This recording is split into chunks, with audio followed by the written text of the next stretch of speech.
the organism. It is therefore by adjustments in the life force that healing must be brought about, and the sun gods are the natural gods to invoke in this connection, for life and the sun are so intimately connected. 48. It is by means of their knowledge of the manipulation of the solar influence that the ancient initiate priests performed their healings, and sun worship lay at the root of the Aesculapian cult of ancient Greece. 49.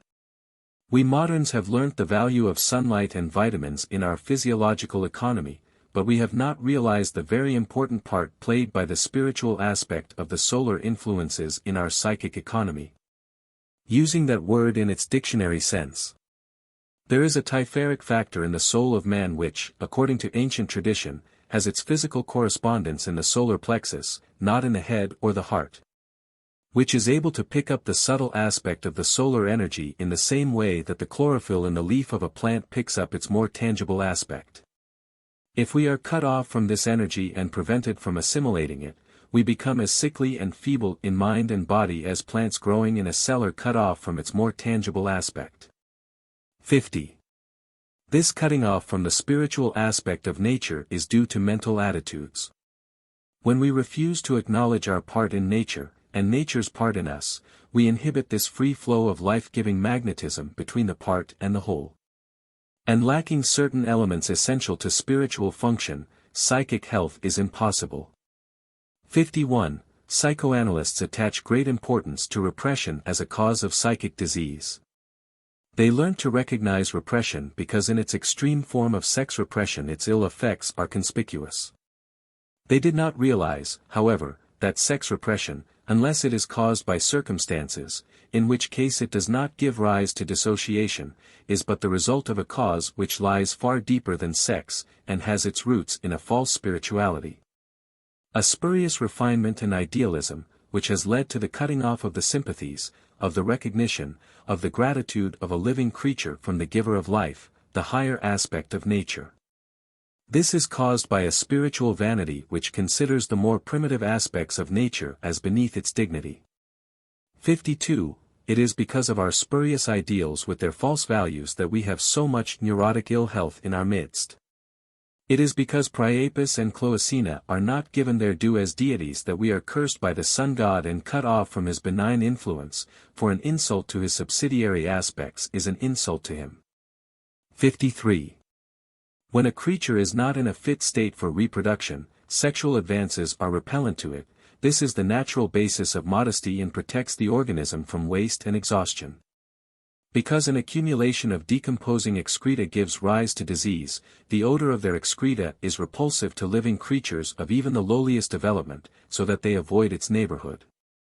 Out of these two repulsions, so rational and valuable under natural conditions, under our artificial conditions of civilized life all manner of irrational taboos have grown up. The repulsion is overdone, and no longer serves its biological purpose. 54. Our attitude towards two important sections of natural life implies that they are unnatural, debased, poisonous. Consequently we cut ourselves off from the earth contacts, then the circuit is broken and the heavenly contacts also fail us. The cosmic current comes down from Kether, through Tifereth and Yesod, into Makath. If the circuit be broken anywhere, it cannot function. True, it is impossible totally to break the circuit during life, for the life processes are so deeply rooted in nature that we cannot altogether suppress them. But a mental attitude can cause such a kinking of the tube, as it were, can so insulate and inhibit, that only a scanty flow can be sucked through against resistance by the desperate organism. 55. In Tifereth, the sun center, we have the spiritual manifesting in the natural, and we should give reverence to the sun god as representing the naturalization of spiritual processes. The spiritualization of natural processes has had a good deal to answer for in the history of human suffering. 56. The symbols assigned to the six Sephira become a very illuminating study when we examine them in the light of what we now know about the significance of Tifereth. For we have here a very clear example of the way in which the symbols assigned to a given Sephira lace in, in long chains of interrelated associations. 57. The meaning of the Hebrew word Tifereth is beauty. And of the many definitions of beauty that have been proposed, the most satisfying is that which finds beauty to lie in a due and just proportion, whatever the beautiful thing may be, whether moral or material. It is interesting, therefore, to find the sapphira of beauty as the central point of equilibrium of the whole tree, and that one of the two spiritual experiences assigned to Tifereth is the vision of the harmony of things. 58.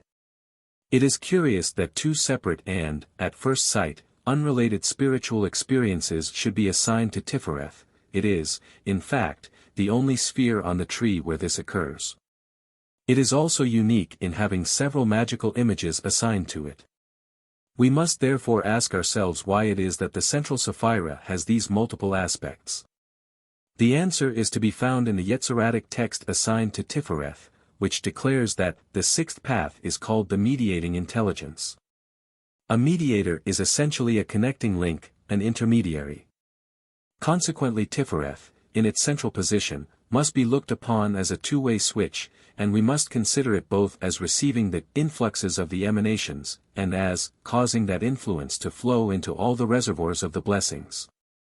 We may therefore look upon it as the outward manifestation of the 5 subtler Sephiroth, and also as the spiritual principle behind the 4 denser Sephiroth. If looked at from the side of form, it is force. If looked at from the side of force, it is form.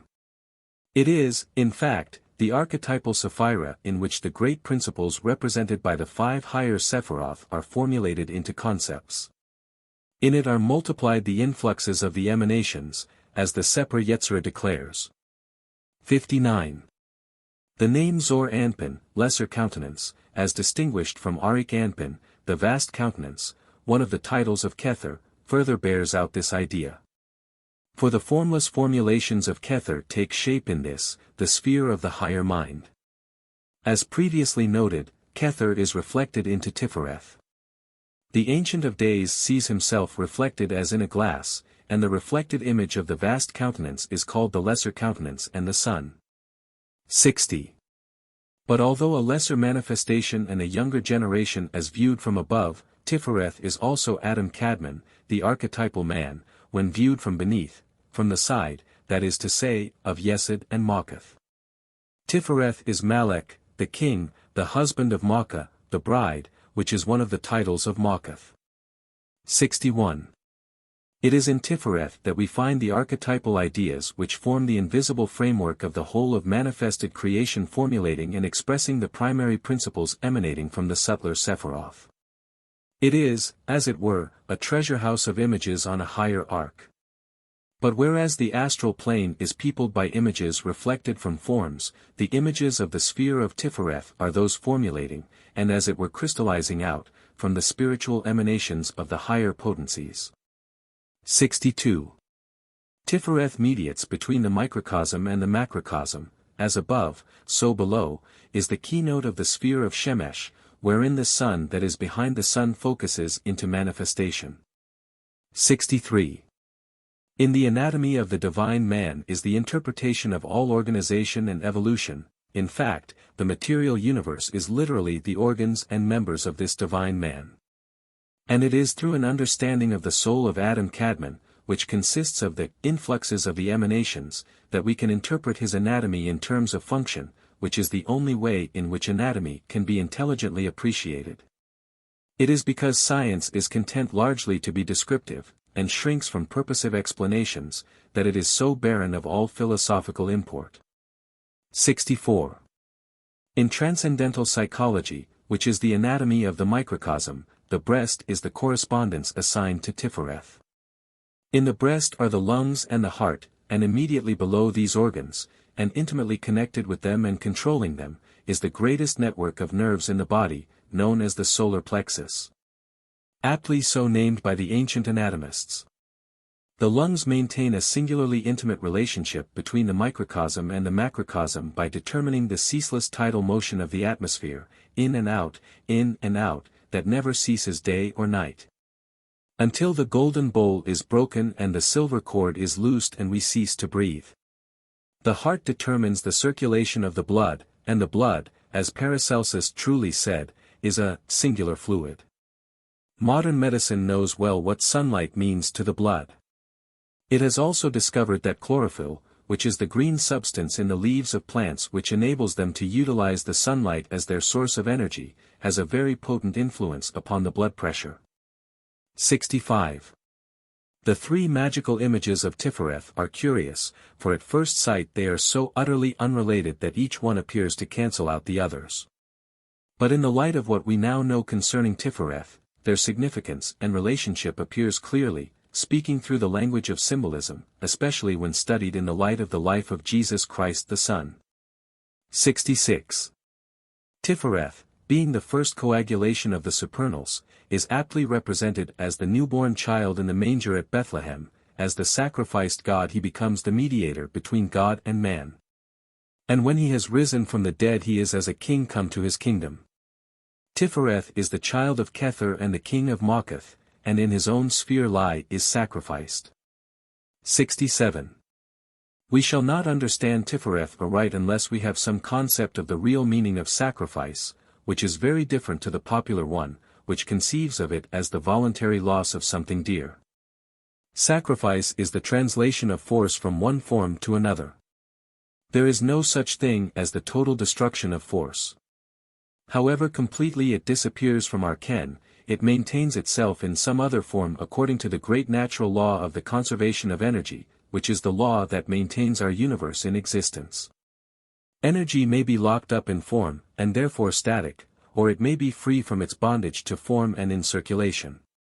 When we make a sacrifice of any sort, we take a static form of energy, and by breaking up the form that imprisons it, put it into free circulation in the cosmos. That which we sacrifice in one form turns up again in due course in another form. Apply this concept to the religious and ethical ideas of sacrifice and some very valuable clues are obtained. 68. The god name of this sphere is Eloah Va Dath, which associates it intimately with the invisible Sapphira that comes between it and Kether. This Sapphira, as we have already seen, may best be understood as apprehension, the dawning of consciousness, and we may interpret the phrase Tetragrammaton Eloah Va Dath as God made manifest in the sphere of mind. 69. In the microcosm Tifereth represents the higher psychism, the mode of consciousness of the individuality, or higher self. It is essentially the sphere of religious mysticism as distinguished from the magic and psychism of Yesod. For be it remembered, the Sephiroth of the central pillar of the tree represent levels of consciousness, and the Sephiroth on the side pillars represent powers and modes of functioning. Tifereth is also said to be the sphere of the greater masters. It is the temple not made with hands, eternal in the heavens and the great white lodge. It is here that the initiated adept functions when in the higher consciousness. Here that he hopes to meet the masters, and it is by means of the name, and by an understanding of the significance of the name of Eloah Va Dath that he opens up the higher consciousness. 70. For be it noted that it is only in proportion to the significance a word has for us that it becomes a word of power. The name of his victim is a word of power to a murderer. And such is its recognized potency that in some countries an instrument to register the changes of blood pressure is attached to the arm of a suspect while he is being questioned by the police, and the name of the dead man, and other words connected with the crime, are suddenly whispered in his ear, and if these are words of power for him, the instrument registers it beyond all question. 71. It is popularly believed that names of power exercise direct influence over spirits, angels, demons, and such like, but this is not so. The name of power exercises its influence upon the magician, and by exalting and directing consciousness enables him to get into touch with the chosen type of spiritual influence. If he has had experience of that particular type of influence, the word of power will stir potent subconscious memories. If he has not, and approaches the matter in the unimaginative and incredulous spirit of the scholar, the barbarous names of evocation will be just hocus pocus for him. But be it noted that to the believing Catholic, hocus pocus, which is the Protestant's name for deception and superstition and from which is derived the word hoax, means hoc est corpus, which is an altogether different story. So much lies in the viewpoint in these matters. 72. Therefore it is that a definite spiritual experience is assigned to each Sephira, and until a person has had that experience he is not an initiate of that Sephira, and cannot make use of its names of power even if he knows them. As tradition has it, it is not enough to know a name of power, one must also know how to vibrate it. It is generally believed that the vibration of a name of power is the right note on which to chant it. But magical vibration is something much more than that. When one is deeply moved, and at the same time devotionally exalted, the voice drops several tones below its normal pitch and becomes resonant and vibrant. It is this tremor of emotion combined with the resonance of devotion which constitutes the vibration of a name, and this cannot be learnt or taught, it can only be spontaneous. It is like the wind, it bloweth where it listeth.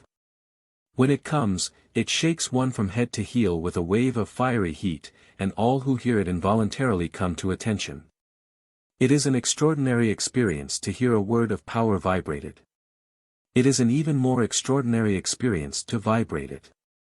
73. The Archangel of Tifereth is Raphael, the spirit that standeth in the sun, who is also the angel of healing. 74.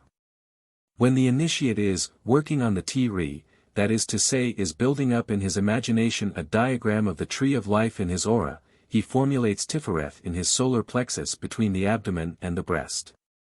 If he intends to work in the sphere of the sixth Sephira, and concentrates the power in this center, he will find that he himself has suddenly become a spirit standing in the sun, with the blazing photosphere all round him.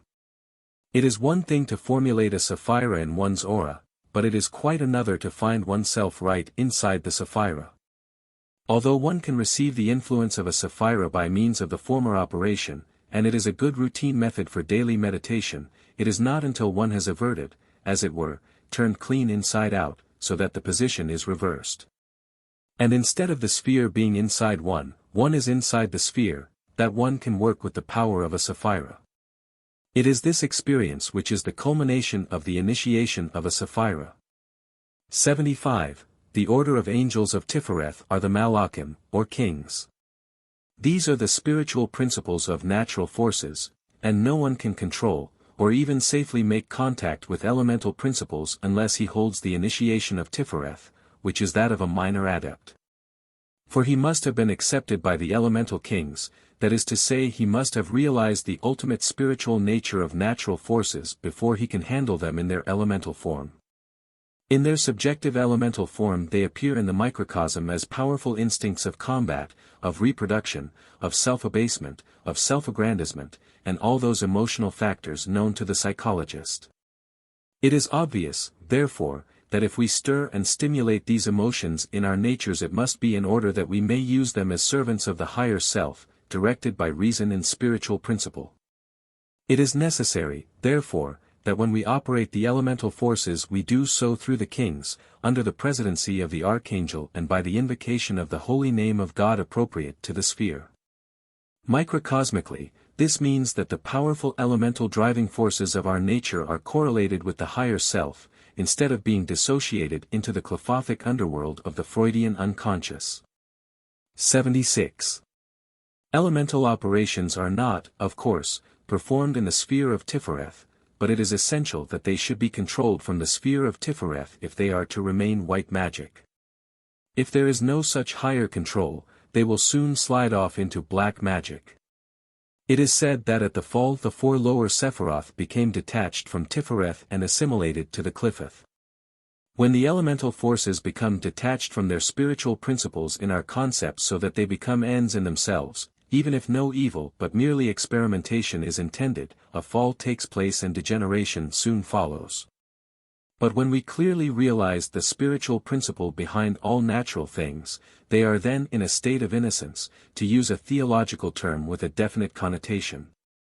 They are unfallen, and we can safely work with them and advantageously develop them in our own natures, thus bringing about the unrepression and equilibrium so necessary to mental health. This correlation of the natural with the spiritual, thus maintaining it unfallen and in a state of innocency, is a very important point in all practical workings in any form of magic. 77.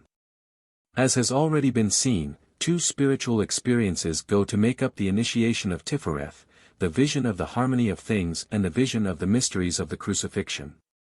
We have already seen in another connection that there are two aspects to Tifereth, and therefore must be two spiritual experiences in its initiation.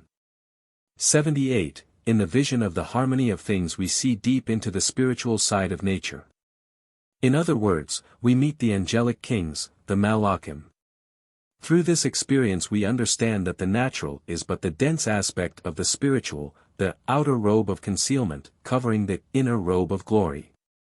It is this understanding of the spiritual significance of the natural which is so lamentably lacking in our religious life today, and which is responsible for so much neurotic ill health and so much married unhappiness. 79. It is through this vision of the harmony of things that we are made one with nature, not by means of elemental contacts. Human beings who are in any wise raised by culture above the primitive cannot become one with nature upon the elemental level, for to do so is degeneration, and they become beastly in both senses of the word. The nature contacts are made through the angelic kings of the elements in the sphere of Tifereth, in other words, through the realization of the spiritual principles behind natural things, and the initiate then comes to the elemental beings in the name of their presiding king. He descends into the elemental kingdoms from above, as it were, bringing with him his manhood, thus he is an initiator to the elementals, but if he meets them on their own level, he abrogates his manhood and returns to an earlier phase of evolution. Elemental force, not limited and kept in check by the limitations of an animal brain, is bound to be unbalanced force when it flows through the wide channels of a human intellect, and the result is chaos. Which is one of the kingdoms of the Qliphoth. 80. The mysteries of the crucifixion are both macrocosmic and microcosmic. In their macrocosmic aspect we find them in the myths of the great redeemers of mankind, who are always born of God and a Virgin Mother, thus again emphasizing the dual nature of Tifereth, wherein form and force meet together. But let us not forget their microcosmic aspect, as an experience of mystical consciousness. It is by means of an understanding of the mysteries of the crucifixion, which concern the magical power of sacrifice, that we are able to transcend the limitations of brain consciousness, limited to sensation and habituated to form, and enter into the wider consciousness of the higher psychism. We thus become able to transcend form and thereby release the latent force, changing it from static to kinetic and rendering it available for the great work, which is regeneration. 81. The characteristic virtue of the sphere of Tifereth is devotion to this great work. Devotion is a very important factor in the way of initiation that leads to the higher consciousness, and we must therefore examine it carefully and analyze it into the factors of which it consists. Devotion might be defined as love for something higher than ourselves, something that evokes our idealism, which, while we despair of becoming equal to it, yet makes us aspire to become like it. Beholding as in a glass the glory of the Lord, are changed into the same image from glory to glory. When a stronger emotional content is infused into devotion and it becomes adoration, it carries us across the great gulf fixed between the tangible and the intangible, and enables us to apprehend things that eye hath not seen, nor ear heard. It is this devotion, rising to adoration, in the great work, which initiates us into the mysteries of the crucifixion.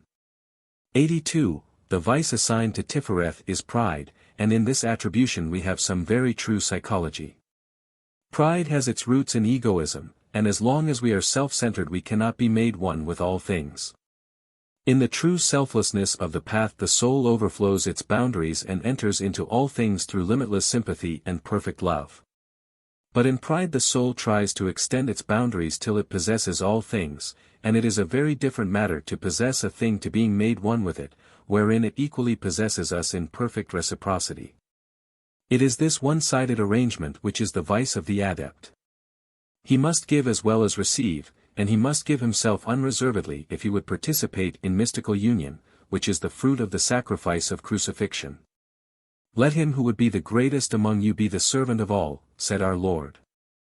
83. The symbols associated with Tifereth are the Laman, the rosy cross, the Calvary cross, the truncated pyramid, and the cube. 84. The Laman is the symbol upon the breast of the adept and indicates the force he represents. An adept performing work in the sphere of Shemesh, for instance, would wear upon his breast an image of the sun in splendor. A layman is the magical weapon of Tifereth, and it therefore becomes necessary to say something concerning the nature of magical weapons in general in order that the function of a layman can be understood. 85. A magical weapon is some object which is found to be suitable as a vehicle for force of a particular type. For instance, the magical weapon of the element of water is a cup or chalice, the magical weapon of the element of fire is a lighted lamp. These objects are chosen because their nature is congenial to that of the force to be invoked, or in modern language, because their form suggests the force to the imagination by association of ideas. 86. Tifereth is traditionally associated with the breast, both by virtue of the network of nerves which is called the solar plexus, and by its position when the tree is built up in the aura.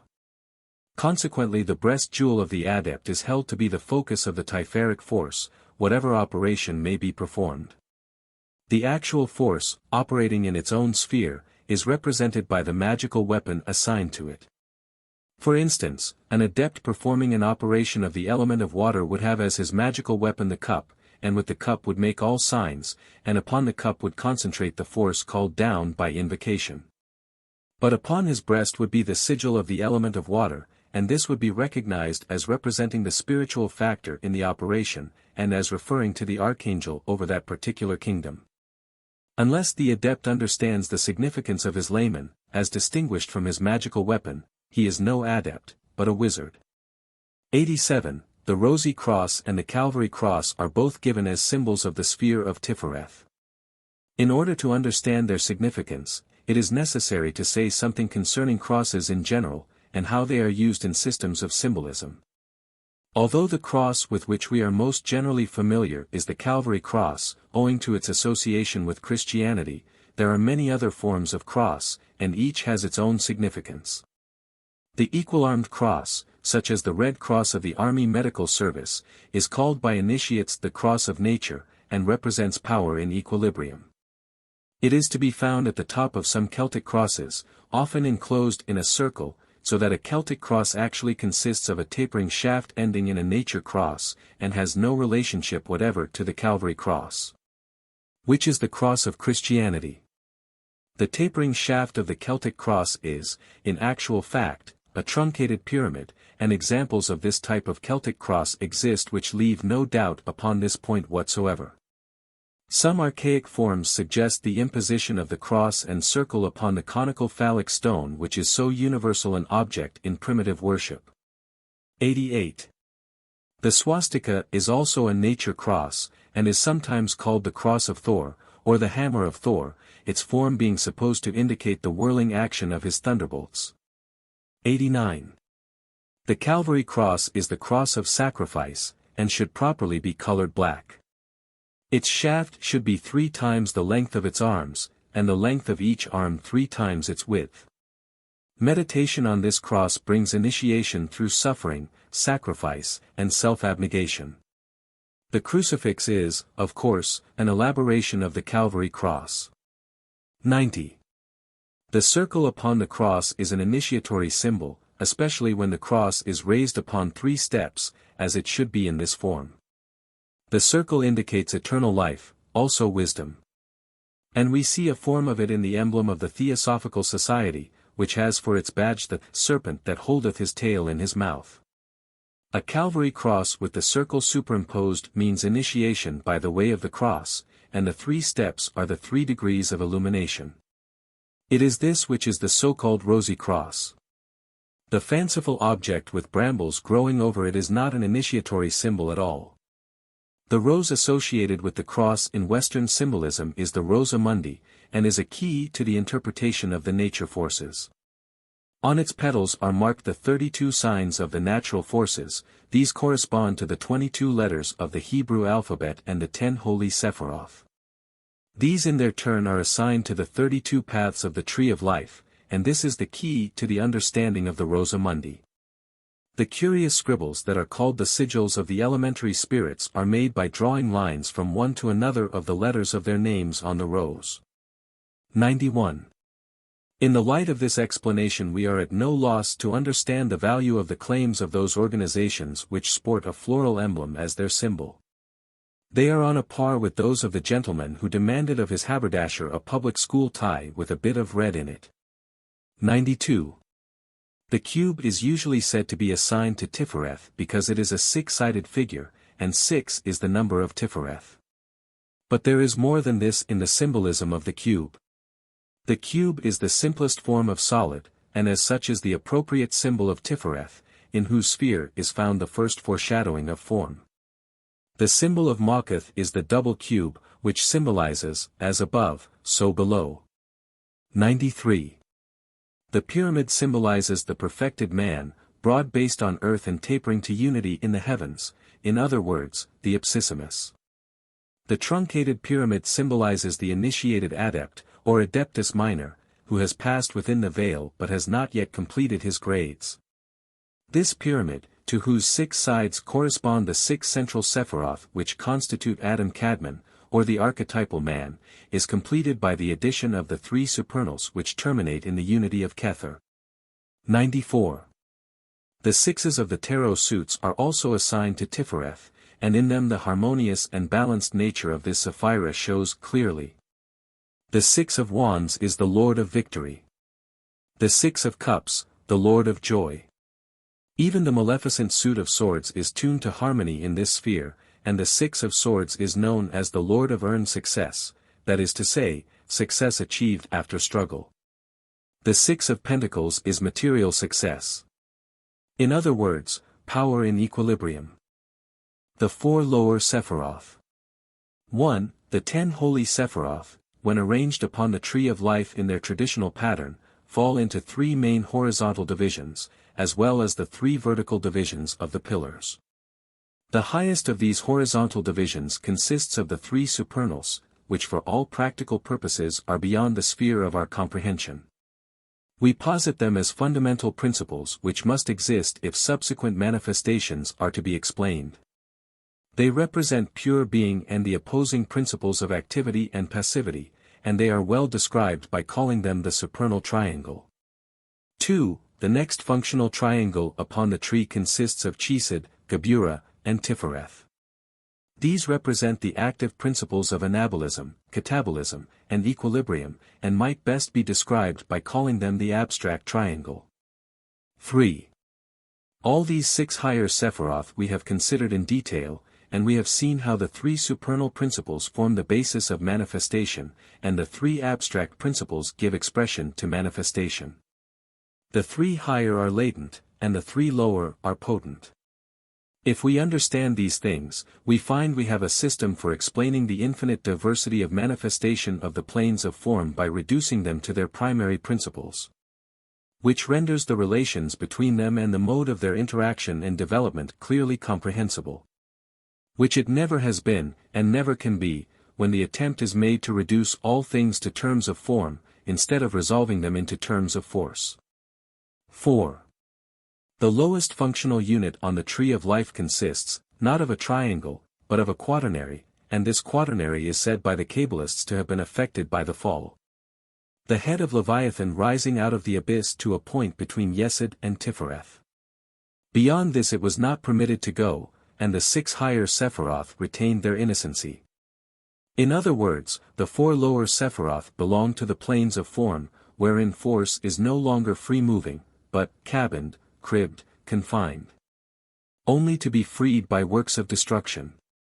5. Tifereth, as has already been seen, is the center of equilibrium of the tree. Equilibrium gives rise to stability, and stability to cohesion. From now onwards in the descent of life upon the path of involution we find the principle of cohesion playing an increasingly predominant part, until in Ma'ath it reaches its apogee. 6. We may well conceive that the active principles of the abstract triangle underwent subdivision and specialization in the course of the descent of life through Netzach. And in Yesod attained to a considerable degree of stereotyping by means of which the forms of Ma'ath were determined. Once Maketh, which is the plane of pure form, attained development, the evolutionary stream began to turn back towards spirit, freeing itself from the bondage of form while retaining the capacities acquired by experience of the discipline of form. 7. We may conceive, then, of numerous abstract principles of life function becoming clothed upon with form owing to the influence of the experience of their outward manifestations in the kingdom of form. Or, in the language of the Kabbalists, the influence of the fall is felt by them, and they have lost their innocency. 8. These considerations give us an insight into the nature of the quaternary of the planes of form, and enable us to tread the middle way between credulity and skepticism in this sphere of illusion, as it has somewhat unkindly been called. 9. The great tide of evolving life, which issued as an emanation from Tifereth, is broken up in the Sephira Netzach as by a prism into many-rayed manifestation, whence comes the Yetziratic description of this Sephira as the refulgent splendor. In Hod these multifarious forces are clothed upon with form, and in Yesod they act as etheric molds for the final emanations in Maketh. 10. Manifestation in Maketh completes the outgoing arc of involution, and life turns back upon itself to pursue a parallel course on the returning arc of evolution. Human intelligence develops, and begins to meditate upon causation and discerns the gods. Be it noted that primitive man has never achieved monotheism in a single stride. He has always conceived of causation as multiform, and it has required many generations of culture to reduce the many to the one. 11. This brings us to the great question, which might almost be called the dweller on the threshold of occult science, the horror which confronts every adventurer into the unseen, which unites in itself the functions of the Sphinx, and asks a question of the soul upon the answer to which hangs his fate. Shall he be condemned to wander in the realms of illusion? Shall he be turned back onto the planes of form, or shall he be permitted to pass on into the light? This question is, do you believe in the gods? If he answers yes, he will be a wanderer in the planes of illusion, for the gods are not real persons as we understand personality. If he answers no, he will be turned back at the gate, for the gods are not illusions. What then shall he answer? 12. The intuition of a poet has given us the answer. For no thought of man made gods to love and honor ere the song within the silent soul began. Nor might earth in dream or deed take heaven upon her till the word was clothed with speech by lips of man. 13. Therein we have the clue to the riddle.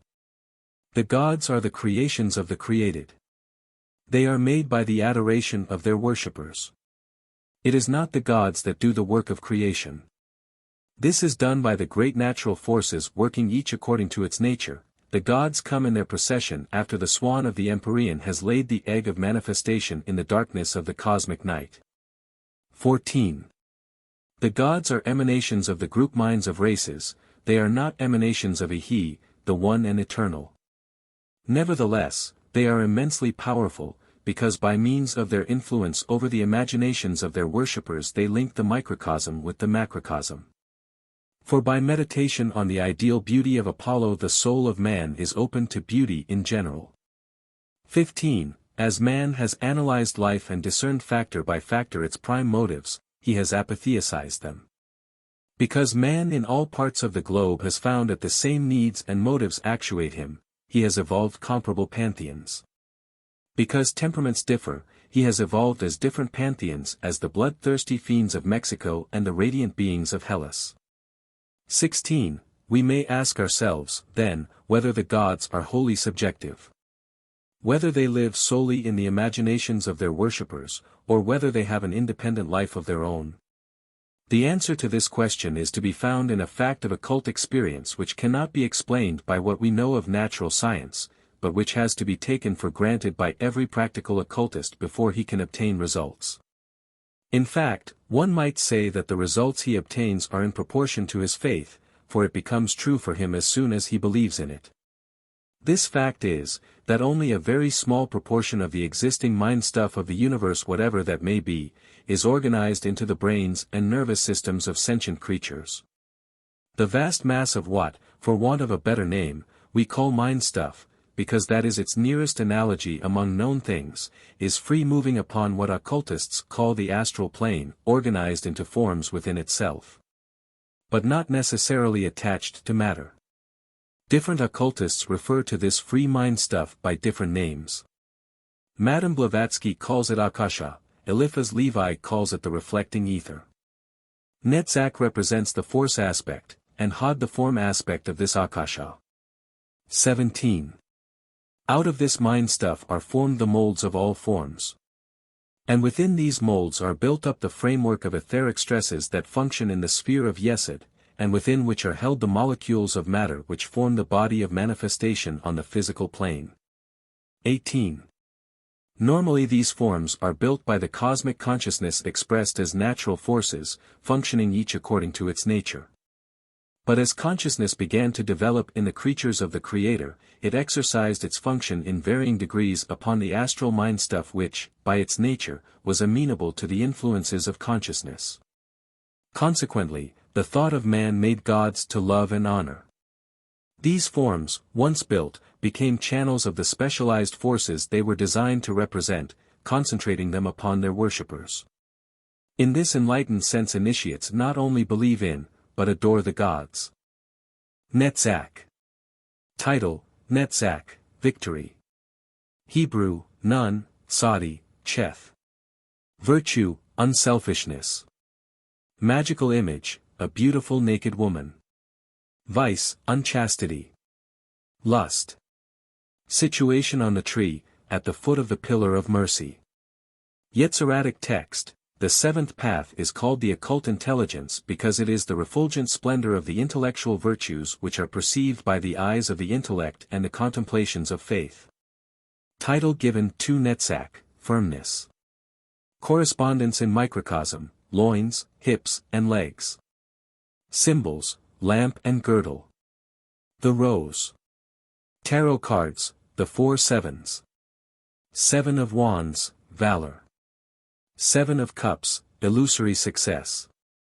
God name, Jehovah Tsabaoth, the Lord of 7 of swords, unstable effort. Hosts. Archangel, Haniel. Order of angels, Elohim, gods. Mundane chakra, Noga, Venus. Spiritual experience, vision of beauty triumphant. 7 of pentacles, success unfulfilled. Color in Atziluth, amber. Berach, emerald. Yetzirah, bright yellowish green. Asaya, olive, flecked with gold. 1. Netzach, the sphere of Venus, is best understood by contrasting it with Had, the sphere of Mercury, these two representing force and form on a lower arc, as has already been seen. Netzach represents the instincts and the emotions they give rise to, and Had represents the concrete mind. In the macrocosm they represent two levels of the process of the concretion of force into form. In Netzach force is still relatively free-moving, being bound only into exceedingly fluidic and ever-shifting shapes, and in Had taking on for the first time definite and permanent form, though of an exceedingly tenuous nature. In Netzach a particular form of force represents itself as a type of beings, flowing backwards and forwards over the boundaries of manifestation in an exceedingly elusive manner. Such beings have no individualized personalities, but are like the armies with banners that can be seen in the sunset clouds. In Had, however, individualization into units has taken place, and there is continuity of existence. All mind is group mind in Netzach, but in Had the human mind has its beginnings. 2. Let us now consider Netzach itself, both in its microcosmic and macrocosmic aspects, bearing constantly in mind that we are now in the sphere of illusion. And that what is about to be. Described in terms of form are appearances as represented by the intellect to itself and projected back into the astral light as thought forms. This is a very important point, and should be thoroughly understood in order to avoid falling into superstition. Everything that is perceived by the eyes of the intellect and the contemplations of faith, as the Yetziratic text so graphically puts it, has its metaphysical basis in Chakma, the supernal Sapphira at the head of the pillar of mercy. But with Netzach a great change comes over our mode of apprehending the different types of existence assigned to each sphere. Hitherto we have perceived by means of intuition. Our apprehensions have been formless, or at least represented by highly abstract symbols. There are no more of these after Tifereth, but we come to such concrete symbols as the rose, assigned to Venus, for Netzach, and the caduceus, assigned to Mercury, for Hod. 3. As has been seen, we conceive of the higher Sephiroth under the aspect of factors of manifestation and functions. We saw in our study of Tifereth how the mediating intelligence, as the Seper Yetzirah calls it, broke up the white light of the one life as in a prism so that it becomes the refulgent splendor of many rayed hues in Netzach. Here we have not force, but forces, not life, but lives. Appropriately, therefore, the order of angels assigned to Netzach are the Elohim, or gods. The one has been reduced to the many for the purposes of manifestation in form. 4. These rays are not represented as the pure white light by which we see everything in its true colors, but as many-hued, each one of which brings out and intensifies some specialized aspect of manifestation. Just as a ray of blue light will only show up those colors that are sympathetic to it, and will make its complementary colors look black. Every life or form of force manifesting in Netzach is a partial but specialized manifestation. Therefore no being that has for its sphere of evolution the sphere of Netzach can ever have an all-round development, but must always be a creature of one idea, one single, simple, stereotyped function. 5. It is the Netzach factor in ourselves that is the basis of our instincts, each of which, in their unintellectualized essence, gives rises to appropriate reflexes, just as an infant's lips will suck anything that is inserted between them. 6. The beings of Netzach, the Elohim, are not so much intelligences as the embodiments of ideas. 7. These Elohim, to give them their Hebrew name, are the formative influences whereby the creative force expresses itself in nature. Their true character is to be discerned in Chesed, where they are described by the Seper Yetzirah as the holy powers. In Netzach, however, which represents the upper stratum of the reflecting ether, they undergo a change. The image-making mind of man has begun to work upon them, molding the astral light into forms that shall represent them to his consciousness. 8. It is very important that we should realize that these lower Sephiroth of the plane of illusion are densely populated by thought forms. That everything which the human imagination has been able to conceive, however dimly, has a form built about it out of the astral light, and that the more the human imagination has dwelt upon it to idealize it, the more definite that form becomes. Consequently, subsequent generations of seers, when they seek to discern the spiritual nature and innermost essence of any form of life, are met by these images, the creations of the created, and will be deceived thereby, mistaking them for the abstract essence itself, which is not to be found upon any plane that yields images to psychic vision, but only upon those that are discerned by pure intuition. 9. When his mentality was still primitive, man worshipped these images, by means of which he represented to himself the great natural forces so all-important to his material well-being, thus establishing a link with them. By means of which a channel was developed whereby the forces they represented were poured into his soul, thus stimulating the corresponding factor in his own nature and thereby developing it. The operations of this worship, especially when it became highly organized and intellectualized, as in Greece and Egypt, built up exceedingly definite and potent images, and it is these that are generally understood as the gods. Generations of worship and adoration build a very strong image in the astral light, and when sacrifice is added to worship, the image is brought a step farther down the planes into manifestation and acquires a form in the dense ethers of Yesod.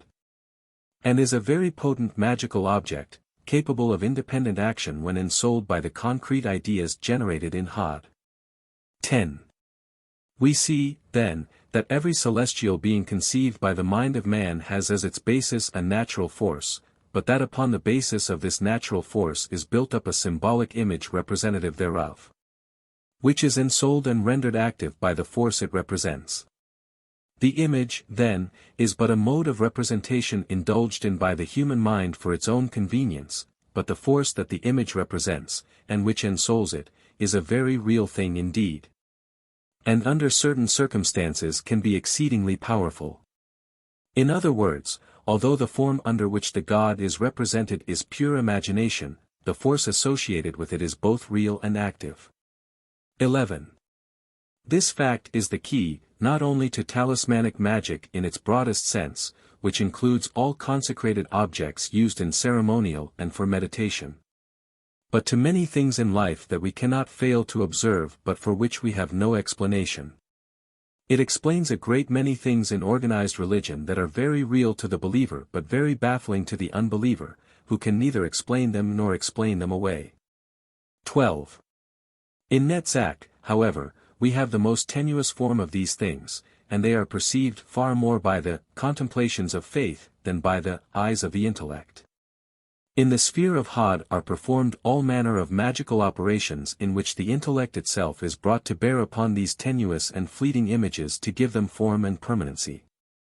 But in the sphere of Netzach such operations do not take place to any great degree. All god forms in Netzach are worshipped by means of the arts, not conceived by means of philosophies.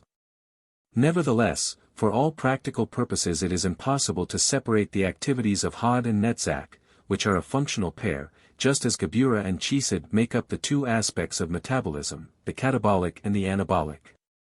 The functions of Netzach are implicit in Had because Netzach emanates Had, and the powers developed by evolution in the sphere of Netzach are the basis of the capacities of Had. Consequently all magical operations of the sphere of Had work upon a basis of the tenuous life forms of Netzach. And because the human intellect works up from sphere to sphere, a good deal of the powers of Had have been carried over into Netzach by initiated souls going on ahead of evolution. The two spheres, therefore, are not clear-cut in their division and classification, but in each one a certain type of function very definitely predominates. 13. The contacts of Netzach are not made by means of conceiving its life philosophically, nor by means of ordinary image-making psychism, but by feeling with, as Algernon Blackwood has so graphically expressed it in his novels, into which so much of the sphere of Netzach enters. It is by means of dance and sound and color that the Netzach angels are contacted and evoked. The worshipper of a god in the sphere of Netzach enters into communion with the object of his adoration by means of the arts. And in proportion as he is an artist in some medium or other, and can therein represent his deity symbolically, will he be able to make the contact and draw the life into himself. All rites which have rhythm and movement and color in them are working in the sphere of Netzach. And as Had, the sphere of magical workings, draws its force from Netzach, it follows that any magical operation of the sphere of Had must have a Netzach element in it if it is to be ensouled effectually. And in order to provide a basis of manifestation, etheric substance has to be provided by some form of sacrifice, even if it be only the burning of incense. This question will be dealt with fully in studying the sphere of Yesod, to which it belongs. It is necessary to refer to it here, because the significance of the rites of Netzach cannot be understood without a realization of the means whereby manifestation is effected, and the god brought near to his worshippers. 14. Let us now consider Netzach from the point of view of the microcosmic tree of life, that is to say, the subjective tree within the soul, wherein the Sephiroth are factors in consciousness. 15. The three supernals, and the first pair of manifesting Sephiroth, Chesed and Geburah, represent the higher self, with Tifereth as the point of contact with the lower self. The four lower Sephiroth, Netzach, Had, Yesod, and Malkuth, represent the lower self, or personality, the unit of incarnation, with Tifereth as the point of contact with the higher self, which is sometimes called the holy guardian angel. 16. From the point of view of the personality, Tifereth represents the higher consciousness, aware of spiritual things, Netzach represents the instincts, and Had the intellect. Yesod represents the fifth element, Kether, and Malkuth the four elements which are the subtle aspect of matter. All that the average human intellect can realize is the nature of dense matter, Malkuth, and of the intellect, Had, both concrete aspects of existence. It has no appreciation of the forces which build the forms, as represented by Netzach, the sphere of the instincts, and Yesod, the etheric double or subtle body.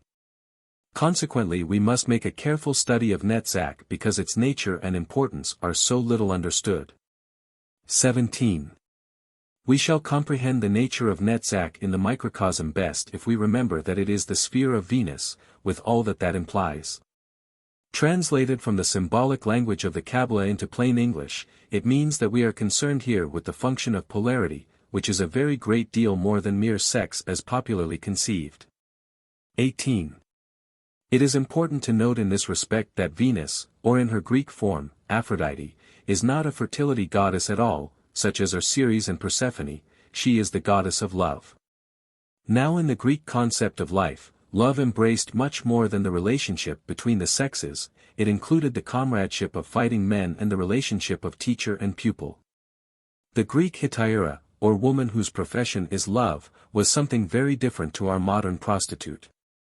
The Greek kept the simple physical relation of the sexes for his lawful wife, who was secluded in the gynaeceum, or harem, and was kept simply for breeding purposes in order that he might have lawful heirs. And she was a woman without education though of good blood, and was not encouraged to render herself attractive or ply the arts of love. Still less was she encouraged to worship the goddess Aphrodite, who presides over the higher aspects of love. The deities of her adoration were expected to be the gods of hearth and home. Ceres the Earth Mother was the ruler of the mysteries of the Greek women. 19. The Aphrodite cult was something very much more than the simple performance of an animal function. It was concerned with the subtle interaction of the life force between two factors. The curious flow and return, the stimulus and the reaction, which plays so important a part in the relations of the sexes, but extends far beyond the sphere of sex. 20. The Greek hetaira was expected to be a woman of culture. There were, of course, all grades among them, from the lower, who approximated to the Japanese geisha, to the higher, who held salons after the manner of the famous French bluestockings. And were women of clean physical virtue to whom no man would dare to make sensual advances. But because of the reverence in which the function of sex was held among the Greeks, it is probable that at no grade of society did the hetaira approximate to the degradation of the modern professional prostitute. 21. The function of the hetaira was to minister to the intellect of her clients as well as their appetites. She was a hostess as well as a mistress, and to her resorted the philosophers and poets to receive inspiration and sharpen their wits. For it was well realized that there is no greater inspiration to an intellectual man than the society of a vital and cultured woman. 22. In the temples of Aphrodite the art of love was sedulously cultivated, and the priestesses were trained from childhood in its skill. But this art was not simply that of provoking passion, but of adequately satisfying it on all levels of consciousness. Not simply by the gratification of the physical sensations of the body, but by the subtle etheric exchange of magnetism and intellectual and spiritual polarization. This lifted the cult of Aphrodite out of the sphere of simple sensuality, and explains why the priestesses of the cult commanded respect and were by no means looked upon as common prostitutes, although they received all comers. They were engaged in ministering to certain of the subtler needs of the human soul by means of their skilled arts. We have brought to a higher pitch of development than was ever known to the Greeks the art of stimulating desire with film and review and syncopation. But we have no knowledge of the far more important art of meeting the needs of the human soul for etheric and mental interchange of magnetism, and it is for this reason that our sex life, both physiologically and socially, is so unstable and unsatisfactory. 23. We cannot understand sex aright unless we realize that it is one aspect of what the esotericist calls polarity, and that this is a principle that runs through the whole of creation, and is, in fact, the basis of manifestation. It is represented on the tree by the two pillars of severity and mercy. The whole of the activity of force is comprised in the principle of polarity, just as the whole of the function of form is comprised in the principle of metabolism. 24. Polarity really means the flowing of force from a sphere of high pressure to a sphere of low pressure, high and low being always relative terms. Every sphere of energy needs to receive the stimulus of an influx of energy at higher pressure, and to have an output into a sphere of lower pressure. The source of all energy is in the great unmanifest, and it makes its way down the levels, changing its form from one to the other, till it is finally earthed in Makath. In every individual life, in every form of activity, in every organized social group for whatever purpose, whether army, church, or limited company, we see the exemplification of this flowing of energy in circuit. The great point we need to realize is that in the microcosmic tree there is a flow down and up the positive and negative aspects of our own subjective levels of consciousness, whereby the spirit inspires mind, and mind directs the emotions. And the emotions form the etheric double, and the etheric double molds the physical vehicle, which is the birth of the circuit. This is a fact that is generally realized, and its implications are easily seen as soon as attention is drawn to them. 25. But a point we do not so readily realize is that there is a flow and return between each body or level of consciousness and its corresponding aspect in the macrocosm. Just as there is an intake and output on the level of Makath whereby food and water are received into the body as nutriment and rejected as excreta, which is the food of the vegetable kingdom under the polite name of manure, so is there an intake and output between the etheric double and the astral light, and between the astral body and the mind side of nature, and so on up the planes, with the subtler factors represented by the 6 higher Sephiroth. The essence of the magical Kabbala, which is the practical application of the tree of life, is to develop these magnetic circuits of the different levels and so strengthen and reinforce the soul. Just as the physical body is nourished by eating and drinking, and kept healthy by adequate excretion, which might be called the operations of the sphere of Makath, so is the soul of man energized by the operations of the sphere of Tifereth, which is also called the sphere of the Redeemer, who brings health to the soul. We know how initiation develops the powers of the higher psychism and enables the human understanding to apprehend spiritual truths. What we do not realize is that for the full gamut of human development we need also to develop our power to contact natural energy in its essential form as represented by the sphere of Netzach. We are accustomed to take the line that the spiritual and the natural are mutually antagonistic and that we must rob Peter to pay Paul, and to conclude that if the spiritual is the highest good, the natural must necessarily be the lowest evil. We do not realize that matter is crystallized spirit, and spirit is volatilized matter, and that there is no difference of substance between them any more than there is between water and ice, but both are different states of the one thing, as the alchemists call it. This is the great secret of alchemy which forms the philosophic basis of the secret doctrine of transmutation. 26. But the transmutation of metals is of little save academic importance compared to the transmutation of energy within the soul. It is this that the initiates deal with by means of the technique of the tree of life. And as consciousness transmutes up and down the central pillar of mildness, or equilibrium, so does energy transmute up and down the pillar of mercy, of which Netzach is the base, and form transmute up and down the pillar of severity, of which Hod, the intellect, is the base. 27. In Chakma, then, we get the tremendous drive of life, which is the great male potency of the universe. In Chesed we get the organization of forces into interacting wholes. And in Netzach we get a sphere wherein evolution, ascending from Makath as organized force and souling vivified form, is able to contact essential force once more. Netzach, the sphere of Noga, which is the Hebrew name for Venus Aphrodite, is therefore an exceedingly important sphere from the point of view of the practical work of occultism. It is because most people who go in for occultism work up the central pillar only, which is the pillar of consciousness, and pay no attention to the side pillars, which are the pillars of function, that such negligible results are obtained from initiation.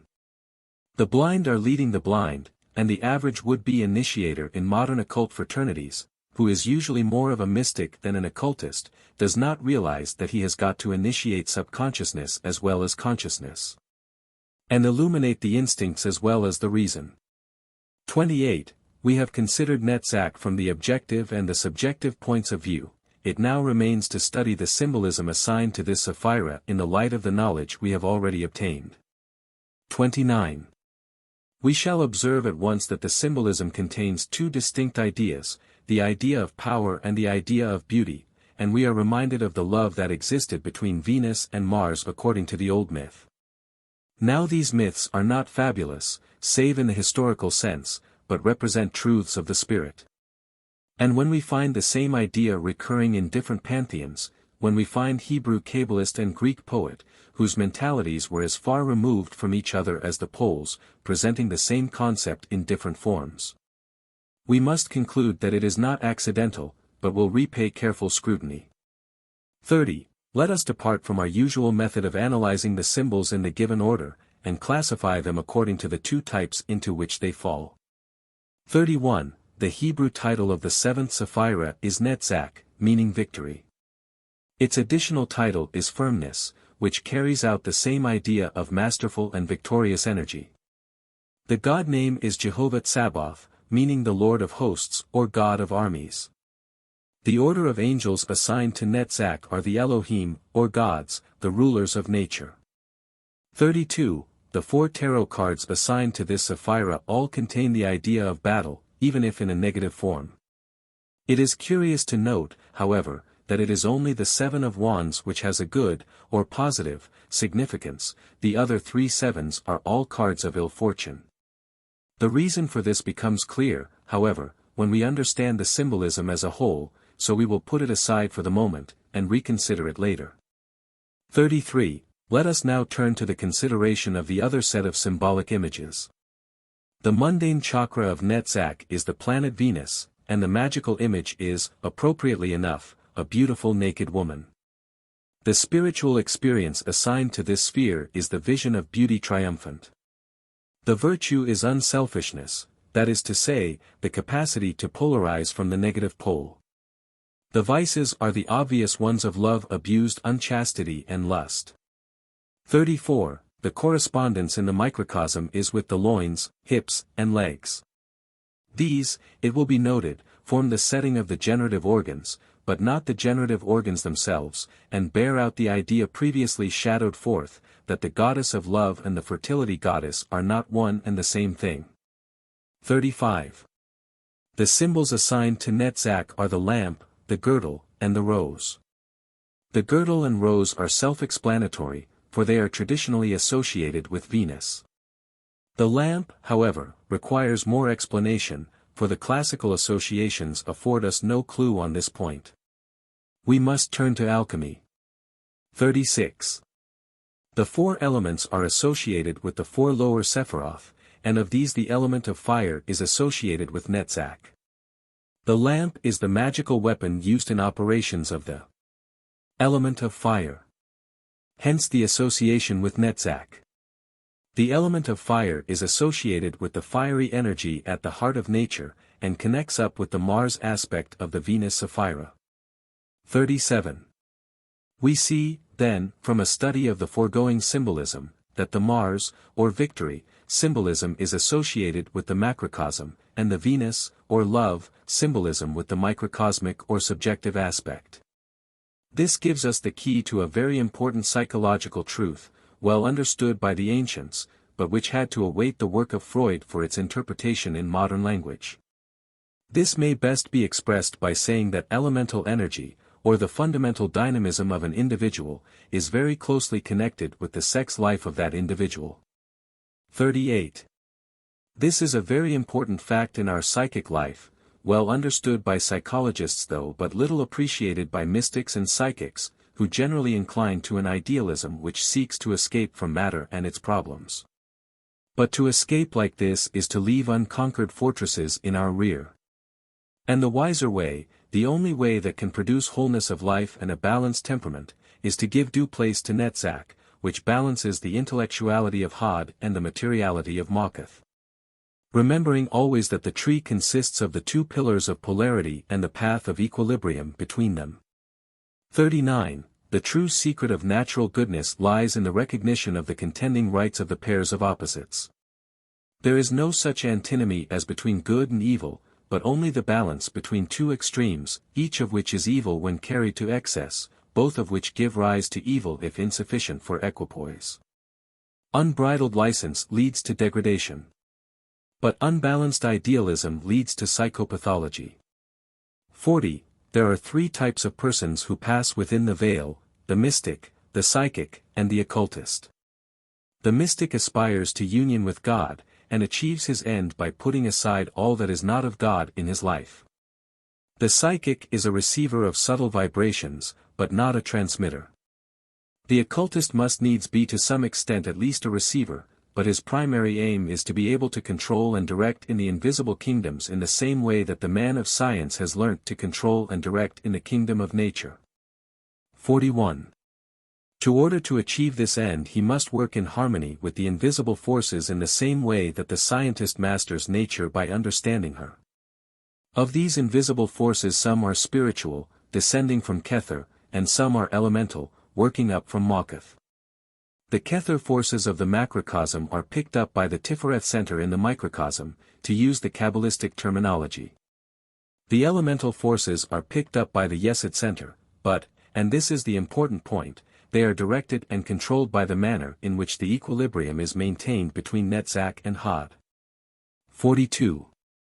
Netzach, in the microcosm, represents the instinctive, emotional side of our nature, and Hod represents the intellect. Netzach is the artist in us, and Hod is the scientist.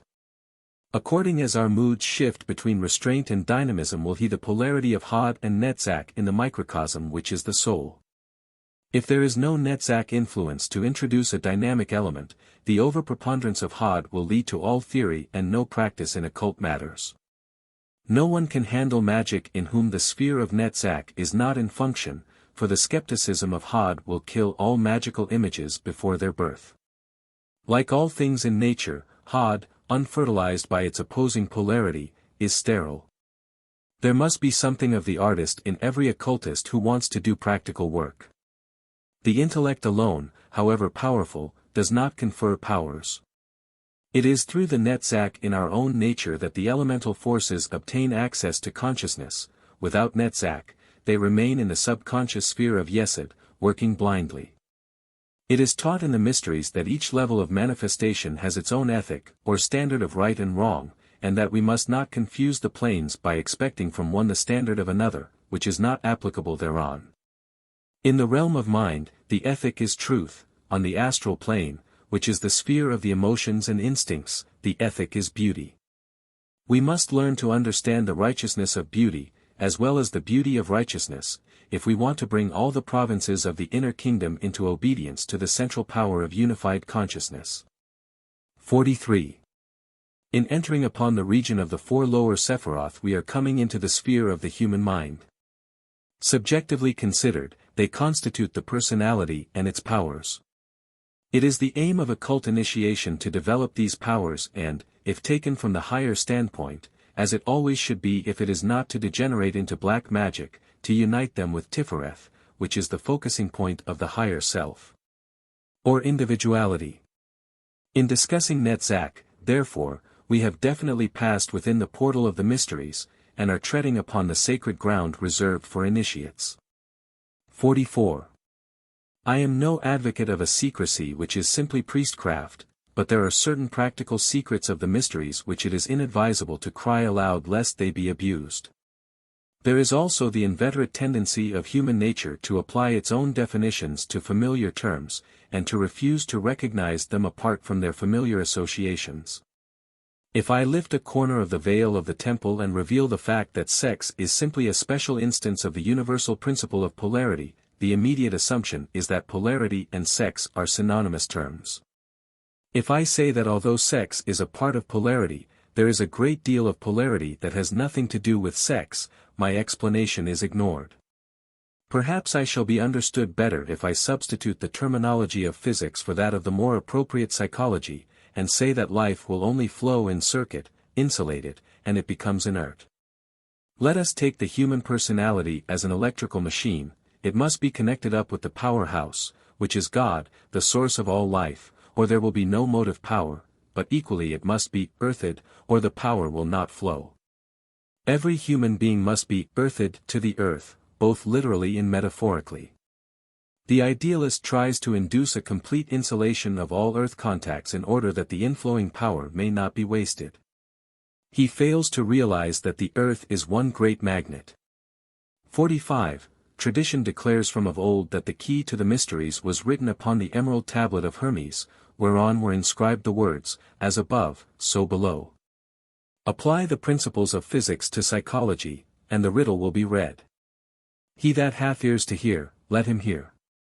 46. Finally we come to the consideration of the significance of the tarot cards associated with Netzach.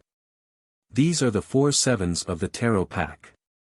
47. As we are now coming within the sphere of influence of the earth plane, it may be as well to explain what these lesser cards of the tarot pack represent in divination. They symbolize the different modes of function of the different sephirothic forces in the 4 worlds of the Kabbalists. The suit of wands corresponds to the spiritual level, cups to the mental level, swords to the astral plane, and pentacles to the physical plane. Consequently, if the 7 of Pentacles turns up in a divination, it means that the influence of Netzach is playing a part on the physical level. There is an old proverb, lucky in love, unlucky at cards, which is but another way of saying that the person who is attractive to the opposite sex is usually in perpetual hot water. Venus is a disturbing influence in worldly affairs. She distracts from the serious business of life. As soon as her influence comes through to Makath, she must hand over the scepter to Ceres and leave well alone. It is children, not love, that keep the home together. The Kabbalistic name of the 7 of Pentacles is Success Unfulfilled, and we have only to look at the lives of Cleopatra, Guinevere, Isolde, Heloise to realize that Venus upon the physical plane has for her motto, all for love. And the world well lost. 48. The suit of swords is assigned to the astral plane. The secret title of the 7 of Swords is Unstable Effort. How well does this express the action of Venus in the sphere of the emotions, with its short-lived intensity? 49. The secret title of the 7 of Cups is Illusory Success. This card represents the working of Venus in the sphere of mind, where her influence is by no means conducive to clear-sightedness. We believe what we want to believe when we are under the influence of Venus. Upon this plane her motto might well be, Love is blind. 50. Only in the sphere of the spirit does Venus come into her own. Here her card, the 7 of Wands, is called Valor, which well describes the dynamic and vitalizing influence she exerts when her spiritual significance is understood and employed. 51. Very interestingly do the 4 tarot cards assigned to Netzach reveal the nature of the Venusian influence as it comes down the planes. They teach us a very important lesson, for they show how essentially unstable this force is unless it is rooted in spiritual principle. The lower forms of love are of the emotions and essentially unreliable. But the higher love is dynamic and energizing.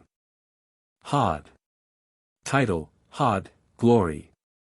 Hebrew, He, Vo, Daleth. Magical image, an hermaphrodite. Situation on the tree, at the foot of the pillar of severity. Yetziratic text, the 8th path is called the absolute or perfect intelligence because it is the mean of the primordial, which has no root by which it can cleave or rest, save in the hidden places of Gedula, from which emanates its proper essence. Virtue, truthfulness. Vice, falsehood. Dishonesty. Correspondence in microcosm, loins and legs. Symbols, names and versicles and apron. Tarot cards, the 4 eights. 8 of Wands, swiftness. 8 of Cups, abandoned success. God name, Elohim Tsaboth, the God of 8 of Swords, shortened force. Hosts. 8 of Pentacles, prudence. Color in Atziluth, violet purple. BRH, orange. Archangel, Michael. Order of Angels, Beni Elohim, Sons of God. Mundane Chakra, Kakab, Mercury. Yetzirah, russet red. Spiritual experience, vision of splendor. Asaya, yellowish black, flecked with white. 1. The 2 root powers of the universe are represented on the tree of life by Chakma and Bina, positive and negative force. It is held by the Kabbalists that although each Sephira emanates its next in numerical order, that these 2 supernals of the tree being once established, are reflected down it diagonally in a particular way. This is clearly indicated in the Yetziratic text of this Sephira, wherein it says that Hod has no root by which it can cleave or rest, save in the hidden places of Gedula, from whence emanates its proper essence. Gedula, be it remembered, is another name for Chisid. 2. Bina is the giver of form. Chisid is cosmic anabolism, the organization of the units formulated by Bina into complex, interacting structures. Had, the reflection of Chisid, is in its turn a sapphira of form, and represents this coagulating principle in another sphere. 3. Chakma, on the other hand, is the dynamic principle. It reflects into Gebura, which is the cosmic catabolist, representing the breaking down of the complex into the simple, thus releasing latent energy, and this reflects again into Netzach, the life force of nature. 4. It is important for the understanding of the 5 lower Sephiroth to note that the present stage of evolution has brought some degree of development of human consciousness in their spheres. Tifereth represents the higher consciousness wherein the individuality unites with the personality, Netzach and Had represent the force and form aspects of astral consciousness respectively. Because human consciousness has made a degree of development in these spheres, their purely cosmic nature is considerably overlaid by its influences. And as human consciousness, being developed in Malkuth, is a consciousness of forms derived from the experience of physical sensations, the conditions of Malkuth are reflected back, though in a rarefied form, into Had and Netzach. And in a lesser degree into Tifereth. Yesod is even more markedly conditioned by the rising influence of Malkuth. 5. This is due to the fact that the mind of any being of a sufficient degree of development to have achieved an independent will work subjectively on its environment, thereby modifying it. Let us make this clear by an illustration. Creatures of a lowly development, such as the simple forms of life that have no modal power, like sea anemones, can exercise very little influence over their environment. But a higher and more intelligent type of creature can exercise a great deal, forcing its environment, by its energy and intelligence, to conform to its will, as when a beaver builds a dam. Human beings, the highest of all the creatures of matter, have learned to exercise a profound influence on their environment, so that the material globe is gradually being brought into subjection to man, whole spheres, in fact, being thus harnessed. 6. The conditions with regard to each level of consciousness are precisely analogous. The mind builds up out of mind stuff and the spiritual nature out of the spiritual forces of the cosmos in exactly the same way that the sea anemone builds up its substance out of the nutriment brought to it by the water. The higher types of personality, however, are analogous to the higher types of animals in that they can in an increasing degree, according to their energy and capacity, influence their subtle environment. The mind, built up out of mind stuff, making its influence felt in the plane of mind. 7. We observe in dealing with the astral plane, which is essentially the level of function of the denser aspects of the human mind, that the forces and factors of this plane present to consciousness as ethereal forms of a distinctly human type. And if we approach the subject philosophically, and not credulously, we are at a loss to explain how this can be. The initiate, however, has his explanation. He declares that it is the human mind itself which has created these forms by representing these intelligent natural forces to itself as having forms of a human type. Reasoning by analogy that, because they are individualized, their individuality must have the same kind of vehicle for its manifestation as his own individuality. 8. This, of course, does not necessarily follow. In fact, these forms of life, left to their own devices, achieve incarnation in natural phenomena, their vehicles being coordinations of natural forces such as a river, a range of mountains, or a storm. Wherever man comes in touch with the astral, whether as psychic or magician, he always anthropomorphizes and creates forms in his own likeness to represent to himself the elusive subtle forces that he is endeavoring to contact, understand, and harness to his will. He is a true child of the Great Mother, Bina, and carries his natural propensities for organism and form-making to whatever plane he is able to exalt consciousness. 9. The forms perceived on the astral plane by those who can see there, are the forms that have been made by the imagination of men to represent these subtle natural forces of other forms of evolution than the human. The intelligences of other forms of evolution than ours, if they come into touch with human life, can sometimes be persuaded to make use of these forms, just as a man puts on a diving dress and descends into another element. A certain, and fundamental, type of magic deals with the making of these forms and the inducing of entities to ensoul them. 10. Let us consider what is done when such a process is afoot. Primitive man, who is much more psychic than civilized man, his mind not being so elaborately organized by education, is intuitively aware that there is a subtle something behind any highly organized unit of natural force that differentiates it from every other unit. Humans are subconsciously aware of this to a greater degree than they will admit. It is not for nothing that a ship is she, and that we speak of Father Thames. A savage, then, feeling this life behind phenomena, tries to get into touch with it in order that he may come to terms with it. As he obviously cannot hope to conquer it, he must make terms with it, just as he would with other alien lives ensouled in the bodies of another tribe. In order to come to terms there must be a parley. One cannot make terms with persons who will not parley. The savage thinks, reasoning by his own primitive method of analogy, that the beings behind the phenomena dwell in a kingdom similar to that in which his own dream life goes on. As daydreams are close akin to the dreams of sleep, and have the advantage of being inducible at will, he tries to approach these beings of another sphere by entering their kingdom. That is to say, he fabricates in daydream or fantasy the closest approach he can to the visions of the night, and if he can achieve a high degree of concentration, he is able to close down his waking consciousness and enter voluntarily into the dream state in a dream of his own determining. 11. In order to achieve this end, he builds up in his imagination a mental picture intended to represent the being that is the presiding genius of the natural phenomenon he wishes to come to terms with. He builds it up repeatedly, he adores it, he prays to it, he invokes it. If his invocation be sufficiently fervent, the being he is seeking will hear him telepathically and may become interested in what he is doing. If his adoration and sacrifices are agreeable to it, its cooperation may be obtained. Gradually it may become tamed and domesticated. And finally, it may be persuaded to ensoul from time to time the form that has been built up out of mind stuff for its vehicle. Success in this operation depends, of course, on the degree to which the worshipper can appreciate through sympathy the nature of the being he is bent upon invoking. And he can only do this in proportion as his own temperament partakes of its nature. 12. If this process is successful, then we have the domestication of a portion of the life of nature, and its incarnation in a form built for it by its worshippers.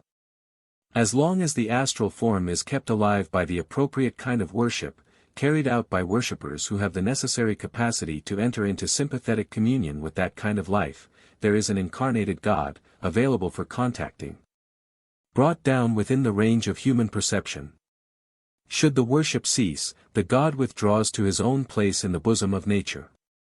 Should other worshippers come along, however, who possess the knowledge necessary to build a form in accordance with the nature of the life that is to be invoked, and the imaginative sympathy necessary to invoke it, it is a comparatively simple matter to attract into the form once more the life that was accustomed to ensoul it. No more difficult, at least, than to catch with a basket of oats a horse that has run wild on the ranges. 13. Now, it may be said, all this is the wildest speculation and sheer dogmatism. How do I know that that is the way in which primitive man went to work? Because that is the way of going to work that has come down in the secret mystery tradition from very ancient times. And because when it is used by anyone who has acquired the necessary degree of skill in concentration and knows the symbols that are used for building the different forms, the method works, and back come the old gods to the altar fires rekindled. Definite results are obtained in the consciousness of the worshippers, and if they borrow the technique of the spiritualist, and a materializing medium is available, phenomena of a very definite kind are produced. 14. It is the method that is used in working the Mass by those priests who have knowledge. There are two types of priest in the Roman Church, the beneficed parish clergy and the men who belong to monastic orders and undertake parish, and especially home mission, work as part of their service. These monks frequently bring to the working of the Mass a very high degree of magical power, as any psychic can testify. It is the ensouling of an astral form with spiritual force which is the real act of transubstantiation. It is in the knowledge of these things, and in the possession of organized bodies of men and women trained in their use in the encloistered orders, that the strength of the one Catholic and Apostolic Church lies. It is the lack of any such inner knowledge which is the weakness of the schismatic communions, a lack that makes the Anglican rituals, even when worked with full ceremonial, as water unto wine when compared with the Roman rituals. For the men who work them have no knowledge of the secret workings which are traditional in the Roman communion, and are not trained in the technique of visualizing. I am not a Catholic, and never shall be, because I would not submit to their discipline, nor do I believe that there is only one name under heaven whereby men may be saved, much as I revere that name, but I know power when I see it. And I respect it. 15. But the power of the Roman Church does not lie in charter, but in function. It is powerful, not because Peter received the keys, which he probably didn't, but because it knows its job. There is no reason why priests of the Anglican Communion should not work with power if they apply the principles I have explained in these pages.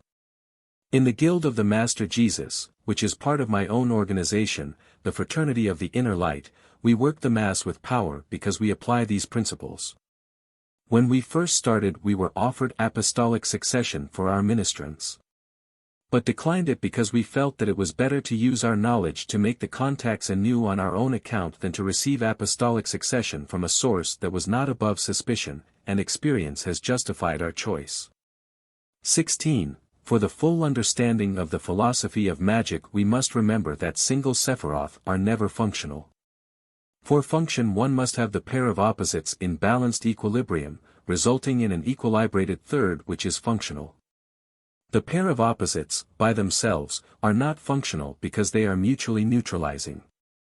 It is only when they unite in balanced force to flow forth as a third, after the symbolism of father, mother, and child, that they achieve dynamic activity, as distinguished from the latent force which is forever locked up in them, awaiting to be called forth. 17. The functioning triangle of the lower triad consists of Had, Netzach, and Yesod. Had and Netzach, as we have noted before, are respectively form and force on the astral plane. Yesod is the basis of etheric substance, Akasha, or the astral light, as it is variously called. Had is especially the sphere of magic, because it is the sphere of the formulation of forms, and is therefore the sphere in which the magician actually works, for it is his mind that formulates the forms, and his will that makes the link with the natural forces of the sphere of Netzach that ensoul them. Be it noted, however, that without the contacts of Netzach, the force aspect of the astral, there could be no ensouling, and with Netzach, being the sphere of emotions, the contacts are made through sympathy and feeling with. The power of the will projects the magician out of Had, but only the power of sympathy can take him into Netzach. A cold-blooded person of dominating will can no more be an adept working with power than can a fluidically sympathetic person of pure emotion. The power of the concentrated will is necessary to enable the magician to gather himself together for his work, but the power of imaginative sympathy is essential to enable him to make his contacts. For it is only through our power to enter imaginatively into the life of types of existence different to our own that we can pick up our contacts with the forces of nature. To attempt to dominate them by pure will, cursing them by the mighty names of God if they resist, is sheer sorcery. 18. As we have already noted, it is through the corresponding factors in our own temperaments that we come into touch with the forces of nature. It is the Venus within that puts us in touch with the influences symbolized by Netzach. It is the magical capacity of our own mind that puts us in touch with the forces of the sphere of Had Mercury Thoth. If there is no Venus in our own nature, no capacity to respond to the call of love, the gates of the sphere of Netzach will never open to us and we shall never receive its initiation. Equally, if we have no magical capacity, which is the work of the intellectual imagination, the sphere of Had will be a closed book to us. We can only operate in a sphere after we have received the initiation of that sphere, which, in the language of the mysteries, confers its powers. In the technical working of the mysteries these initiations are conferred on the physical plane by means of ceremonial, which may be effectual, or may not. The gist of the matter lies in the fact that one cannot waken into activity what is not already latent. Life is the real initiator, the experiences of life stimulate into function the capacities of our temperaments in such degree as we possess them. The ceremony of initiation, and the teachings that should be given in the various grades, are simply designed to make conscious what was previously subconscious, and to bring under the control of the will, directed by the higher intelligence, those developed reaction capacities which have hitherto only responded blindly to their appropriate stimuli. 19.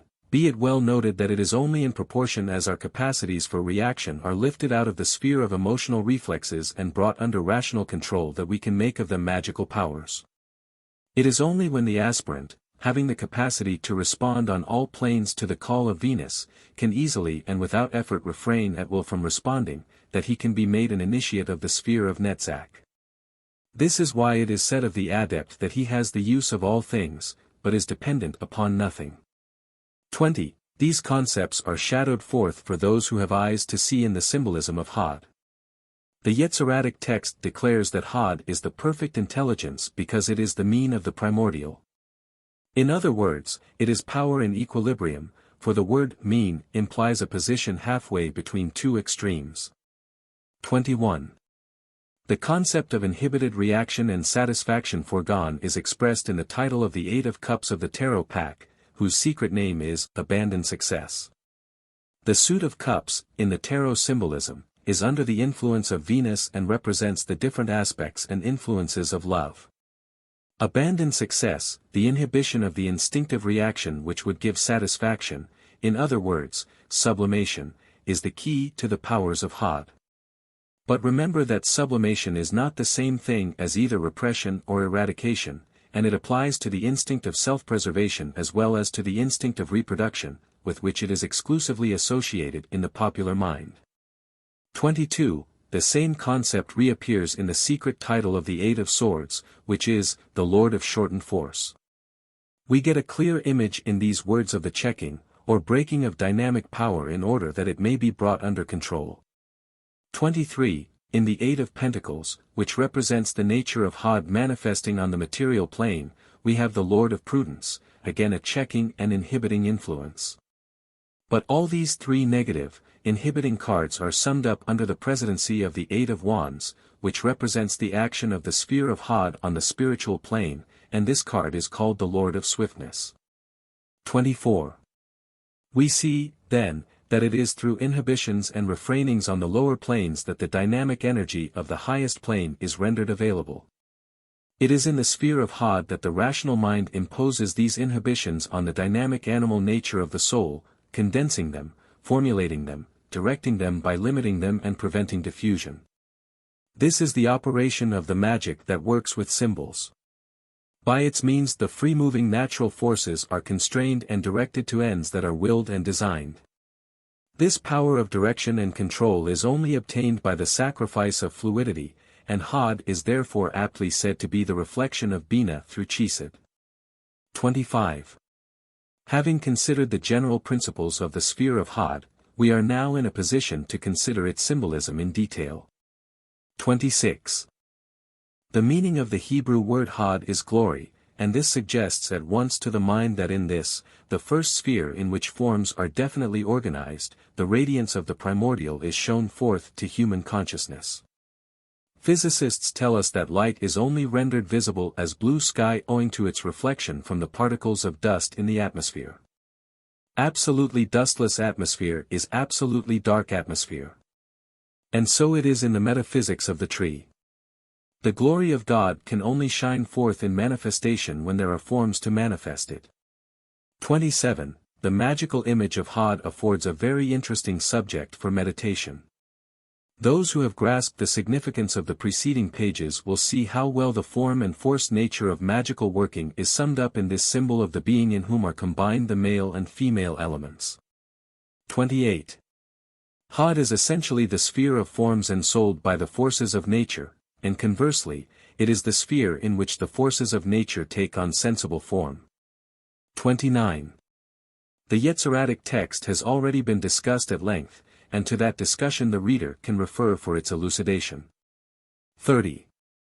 The god name of Hod, Elohim Tsabaoth, God of hosts, contains the hermaphroditic symbol in a very interesting way, for the word Elohim is a feminine noun with a masculine plural, thus indicating in the manner of the Kabbalists that it represents a dual type of activity, or force functioning through an organization. All three Sephiroth in the negative pillar of the tree have the word Elohim as part of the God name. Tetragrammaton Elohim in Bina, Elohim Geber in Gebura, and Elohim Tzabaoth in Hod. 31. The word Sabaoth means a host or army, and so we get the idea of the divine life manifesting in Hod by means of a host of forms and souled with force, in contradistinction to the fluidic activity of Netzach. 32. The assignation of the mighty Archangel Michael to Hod again gives us food for thought. He is always represented as trampling upon a serpent and piercing it with a sword, and frequently holds in his hand a pair of balances, symbolic of equilibrium and expressive of the same idea as the Yetziratic words, mean of the primordial. 33. The serpent upon which the great archangel treads is primitive force, the phallic serpent of the Freudians. And this glyph teaches us that it is the restrictive prudence of Hod which shortens primitive force and prevents it from overflowing its boundaries. The fall, be it remembered, is represented on the tree by the great serpent with 7 heads which overpasses the bound set for it and raises its crowned heads even unto Dath. It is very interesting to observe the manner in which the symbols weave in and out of each other, and reinforce and interpret each other's significance and yield their fruits to Kabbalistic contemplation. 34. The order of angels functioning in Hod are the Beni Elohim, the sons of the gods. Again we have the concept of the God of hosts or armies. One of the most important concepts of arcane science concerns the working of the Creator through intermediaries. The uninitiated and profane conceive of God as working as the laborer works, who adds brick to brick with his hands, fashioning the edifice. But the initiated conceive of God as working as the great architect of the universe, designing his plans on the plane of archetypes. To whom come the overseers, the archangels, for their instructions, these last directing the armies of humble toilers who add stone to stone according to the archetypal plan of the Most High. Whenever did the architect designing the edifice work upon it with his 2 unaided hands? Never, not even when the universe was a building. 35.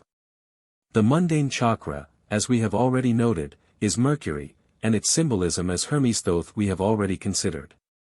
36. The spiritual experience assigned to this Sapphira is the vision of splendor, which is the realization of the glory of God manifesting in the created world. The initiate of Hod sees behind the appearance of created things and discerns their creator. And in the realization of the splendor of nature as the garment of the ineffable he receives his illumination and becomes a co-worker with the great artificer. It is this realization of the spiritual forces manipulating all manifestations and appearances which is the key to the powers of Hod as wielded in the magic of light. It is by making himself a channel for these forces that the master of white magic brings order into the disorder of the spheres of unbalanced force, not by deflecting the invisible powers to his personal will. He is the equilibrator of the unbalanced, not the arbitrary manipulator of nature. 37. In this sphere, which is the sphere of Mercury Hermes, god of science and books, how clearly can we see that the supreme virtue is truthfulness. And that the obverse aspect of this Sapphira is that which reveals Mercury in his aspect as the god of thieves and cunning rogues. In esoteric ethics it is realized that each plane has its own standard of right and wrong. The standard of the physical plane is strength, the standard of the astral plane is beauty, the standard of the mental plane is truth. And the standard of the spiritual plane is that of right and wrong as we understand the terms, therefore there is no ethic except in terms of spiritual value, all else is at best expediency. In the sphere which is essentially the sphere of the concrete mind how right it is that the Kabbalah should give the supreme virtue as truthfulness. 38. The correspondence in the microcosm is given as the loins and legs, in accordance with the astrological ruling of the planet Mercury. 39. The symbols associated with Hod are given as the names and versicles and the apron. The names are the words of power wherein the Magus sums up and evokes into consciousness the multiform potencies of the Beni Elohim. These names are by no manner of means arbitrary and barbaric vocables, without etymology or meaning. They are philosophical formulae. In some cases their interpretation is etymological, as in the case of the Egyptian deities, whose names are built up out of the names of potencies and symbols when used to indicate composite forces. In all systems of magic, however, which have their root in the Kabbalah, the magical names are built up out of the numerical value of the consonants of whatever sacred alphabet is used. There is a Greek, an Arabic, and a Coptic Kabbalah, as well as the better-known Hebrew one. These consonants, when replaced by the appropriate numerals, yield a number, which can be dealt with mathematically in many ways. Some of these ways are according to the methods of pure mathematics, the results being then translated back into letters again, and showing very interesting correspondences with the names of similar or related potencies. This is a very curious aspect of Kabbalistic lore, and in the hands of competent exponents yields interesting results. It is, however, full of pitfalls for the unwary, for there is no limit to what it can be made to yield, and only a sound knowledge of first principles can tell us when the analogies are legitimate or otherwise, and prevent us from falling into credulity and superstition. 40. The versicles are mantric phrases, a mantra being a sonorous phrase which, when repeated over and over after the manner of a rosary, works upon the mind as a special form of autosuggestion, the psychology of which is too complex to be entered upon now. 41. The apron has immediate associations for the initiates of Solomon the Wise. It is the characteristic garment of the initiate in the lesser mysteries, who is always deemed figuratively to be a craftsman, that is a maker of forms, and as the Sephirah Had is the sphere of the operations of the makers of magical forms. It will be seen that this symbolism is again apposite.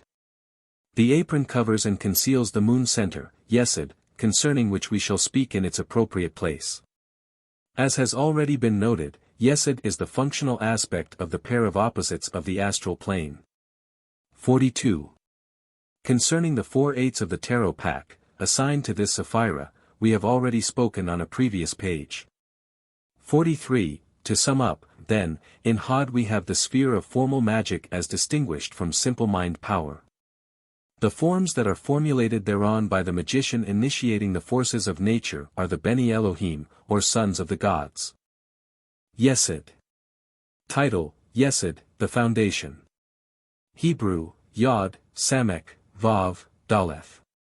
Magical image, a beautiful naked man, very strong. Situation on the tree, towards the base of the pillar of equilibrium.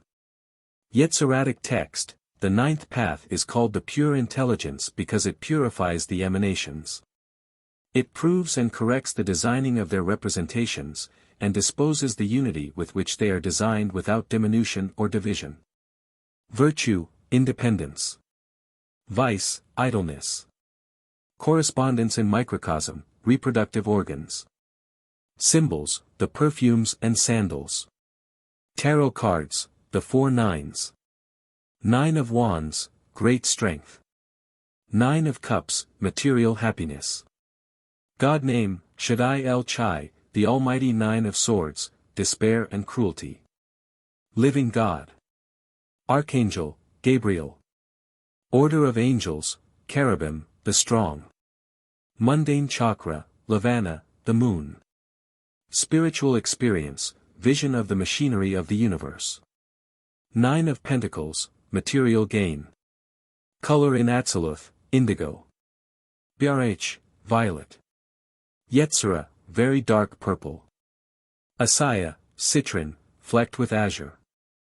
1. The study of the symbolism of Yesod reveals 2 apparently incongruous sets of symbols. Upon the one hand we have the conception of Yesod as the foundation of the universe, established in strength. This is indicated by the recurrence of the idea of strength, as in the magical image of a beautiful naked man, very strong, the God name of Shaddai, Almighty, the cherubim, the strong angels, and the 9 of wands, whose secret name is the Lord of great strength. But upon the other hand we have the moon symbolism, which is very fluidic, in a continual state of flux and reflux, under the presidency of Gabriel, the archangel of the element of water. 2. how are we to reconcile these conflicting concepts? The answer is to be found in the words of the Yetziratic text, which says of the ninth path that it purifies the emanations. It proves and corrects the designing of their representations, and disposes of the unity with which they are designed without diminution or division. This concept is further illuminated by the nature of the spiritual experience assigned to Yesod, which is described as the vision of the machinery of the universe. 3. We get the concept, then, of the fluidic waters of chaos being finally gathered up and organized by means of the representations that were designed in Had. This final, proving, correcting, and disposing of the unity of these representations or formative images resulting in the organization of the machinery of the universe, the vision of which constitutes the spiritual experience of this Sephira. In fact, Yesod might aptly be described as the sphere of the machinery of the universe. If we liken the kingdom of earth to a great ship, then Yesod would be the engine room. 4. Yesod is the sphere of that peculiar substance, partaking of the nature of both mind and matter, which is called the ether of the wise, the akasha, or the astral light, according to the terminology that is being used. It is not the same as the ether of the physicists, which is the fire element of the sphere of Makath, but is to that ether what that ether is to dense matter. It is, in fact, the basis of the phenomena which the physicist attributes to his empirical ether. The ether of the wise might, in fact, be called the root of the ether of physics. 5.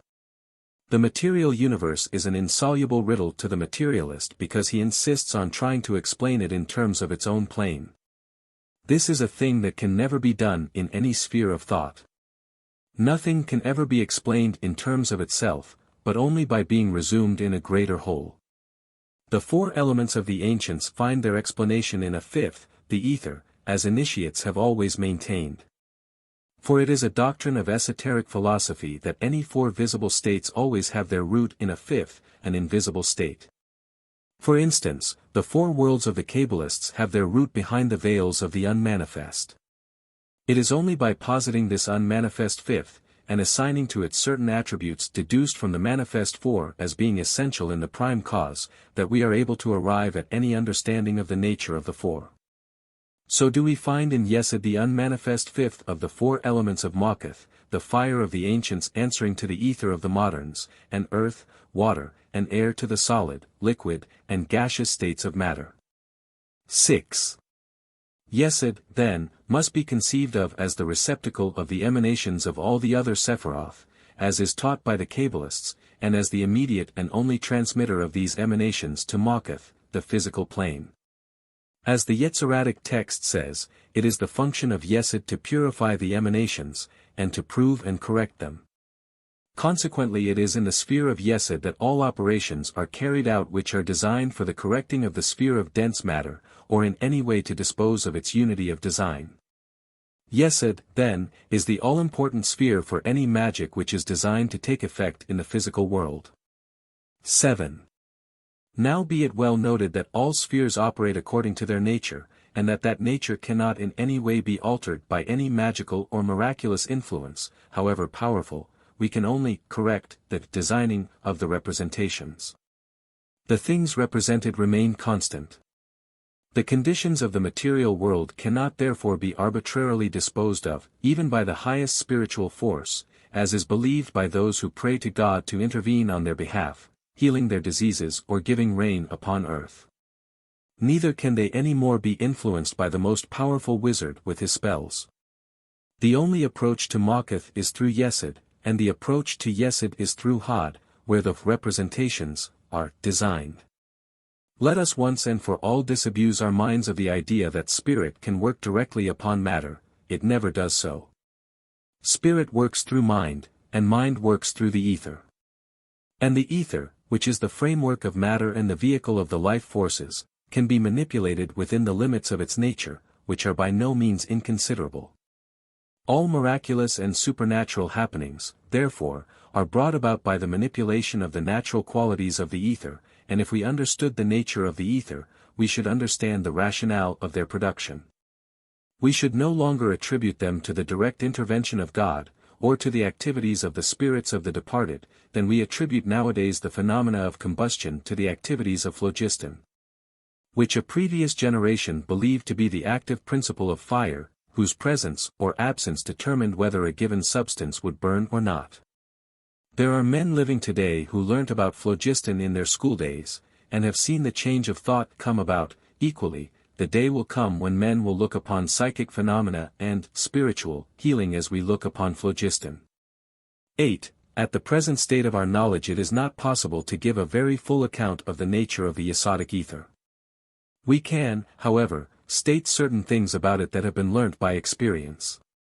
Much has been learnt by experiments with ectoplasm, which is very close akin to it in nature. In fact, one might describe it as organic ether, in contradistinction to the ether of physics, which is inorganic ether. We know that ectoplasm takes on forms, and holds them and relinquishes them with equal readiness, showing that it is not the form which confines the life, but the life that determines the form. We likewise know that ectoplasm can be emanated and absorbed, though we do not know the conditions that govern this phenomenon. Ectoplasm is, in fact, a kind of ethereal protoplasm. And we might conceive of the ether or astral light as bearing the same relationship to ectoplasm as ectoplasm bears to protoplasm. 9. But although we no more know the ultimate nature of the astral ether than we understand the ultimate nature of electricity, nevertheless we know by observation that it possesses certain properties. We do not merely deduce these properties. We know they exist by experience, because they enable us to manipulate this subtle substance in certain definite ways, within, as has already been explained, the limits of its own nature. 2 of these properties are all important to the work of the practical occultist, forming, in fact, the basis of his whole system. 10. The first of these properties is the capacity of the astral ether to be molded into forms by the mind. The second is the capacity of the astral ether to hold the molecules of dense matter in its mesh-like lines of tension as in a rack of pigeonholes. It may be asked, how do we know that the other possesses these qualities, so vital to our magical hypothesis? We answer that the existence of these properties is the only explanation of the properties of living matter and conscious mind. We cannot explain either mind or matter in terms of themselves alone. We cannot explain mind without employing terms of sensation, and we cannot explain living matter without employing terms of consciousness. Sensation must always be an affair of both mind and matter, inexplicable in isolation. To explain neural sensation we must posit a substance that is intermediate between mind and matter. To understand purposive movement we equally require the existence of such a substance, that is, which possesses the power to receive and hold the impress of thought and to influence the position in space of the atomic units of matter. These are the properties we assign to our hypothetical astral ether, advancing the same arguments in justification of this proceeding as have been accepted on behalf of a similar proceeding in the case of the ether of physics. We plead precedent for our hypothesis, and if the arguments in favor of the ether of physics are acceptable, it is difficult to see why an ether should not be permitted to psychology. It is an old maxim that hypotheses should not be unnecessarily multiplied, but when a hypothesis such as that of ether has proved so fruitful, we are surely amply justified in experimenting with a similar one in the sister science of psychology. One thing is quite certain, psychology never made any real progress while it limited itself to the materialistic viewpoint and regarded consciousness as an epiphenomenon. That is to say, as an irrelevant and purposeless byproduct of physiological activity. If anything in nature can be called irrelevant and purposeless, let us learn a lesson from coal tar, the irrelevant and purposeless byproduct of the production of gas, to be practically given away to anyone who wanted to tar a fence, subsequently found to be the source of most valuable chemicals, dyestuffs, and drugs. 11. From the point of view of magic, Yesod is the all-important Sapphira, just as Tifereth is the functional sphere of mysticism, with its transcendent contacts with the supernal. If the tree of life be considered as a whole, it will be seen clearly that it works in triads. The 3 supernals having their correlatives on a lower arc in Chesed, Geburah, and Tifereth. Anyone who has had experience of practical Kabbalism knows that for all practical purposes Tifereth is Kether for us while we tabernacle in this house of flesh, for no man may look upon the face of God and live. We can only see the Father reflected in the Son, and Tifereth shows us the Father. 12. Netzach, Hod, and Yesod form the lower triad, overshadowed by Tifereth as the lower self is overshadowed by the higher self. One might, in fact, say that the four lower Sephiroth form the personality, or unit of incarnation, of the tree. The higher triad of Chesed, Geburah, and Tifereth form the individuality, or higher self, and the three supernals correspond to the divine spark. 13. It will be observed that although each Sephira is considered to emanate its successor, the triads are always represented, when once emanated and in equilibrium, as a pair of opposites manifesting in a functional third. In this, the lower triad, then, we find Netzach and Hod equilibrated in Yesod, which is conceived as receiving their emanations. But it also received the emanations of Tifereth, and through Tifereth, of Kether, because there is always a line of force working down a pillar. Consequently, as it received also from Netzach and Hod the influences that they in their turn have received from their respective pillars, it may aptly be called, in the words of Kabbalists, the receptacle of the emanations. And it is from Yesod that Macheth receives the influx of the divine forces. 14. Yesod also is of supreme importance to the practical occultist, because it is the first sphere with which he makes acquaintance when he commences to rise on the planes, and lifts consciousness above Macheth. Having trodden the terrible 32nd path of the To or cross of suffering, and of Saturn, he enters Yesod, the treasure house of images, the sphere of Maya, illusion. Yesod, considered by itself, is unquestionably the sphere of illusion, because the treasure house of images is none other than the reflecting ether of the earth sphere, and corresponds in the microcosm to the unconscious of the psychologists. Filled with ancient and forgotten things, repressed since the childhood of the race. The keys that unlock the doors of the treasure house of images and enable us to command its denizens are to be found in Hod, the sphere of magic. It is truly said in the mysteries that no degree becomes functional until one has taken the next. Anyone who tries to function as a magician in Yesod soon learns his error, for although he can perceive the images in the treasure house, he has no word of power with which to command them. Therefore an initiation upon the Western path, at any rate, I cannot answer for the Eastern, not knowing it, the grades of the lesser mysteries go straight up the central pillar to Tifereth, and do not follow the line of the lightning flash.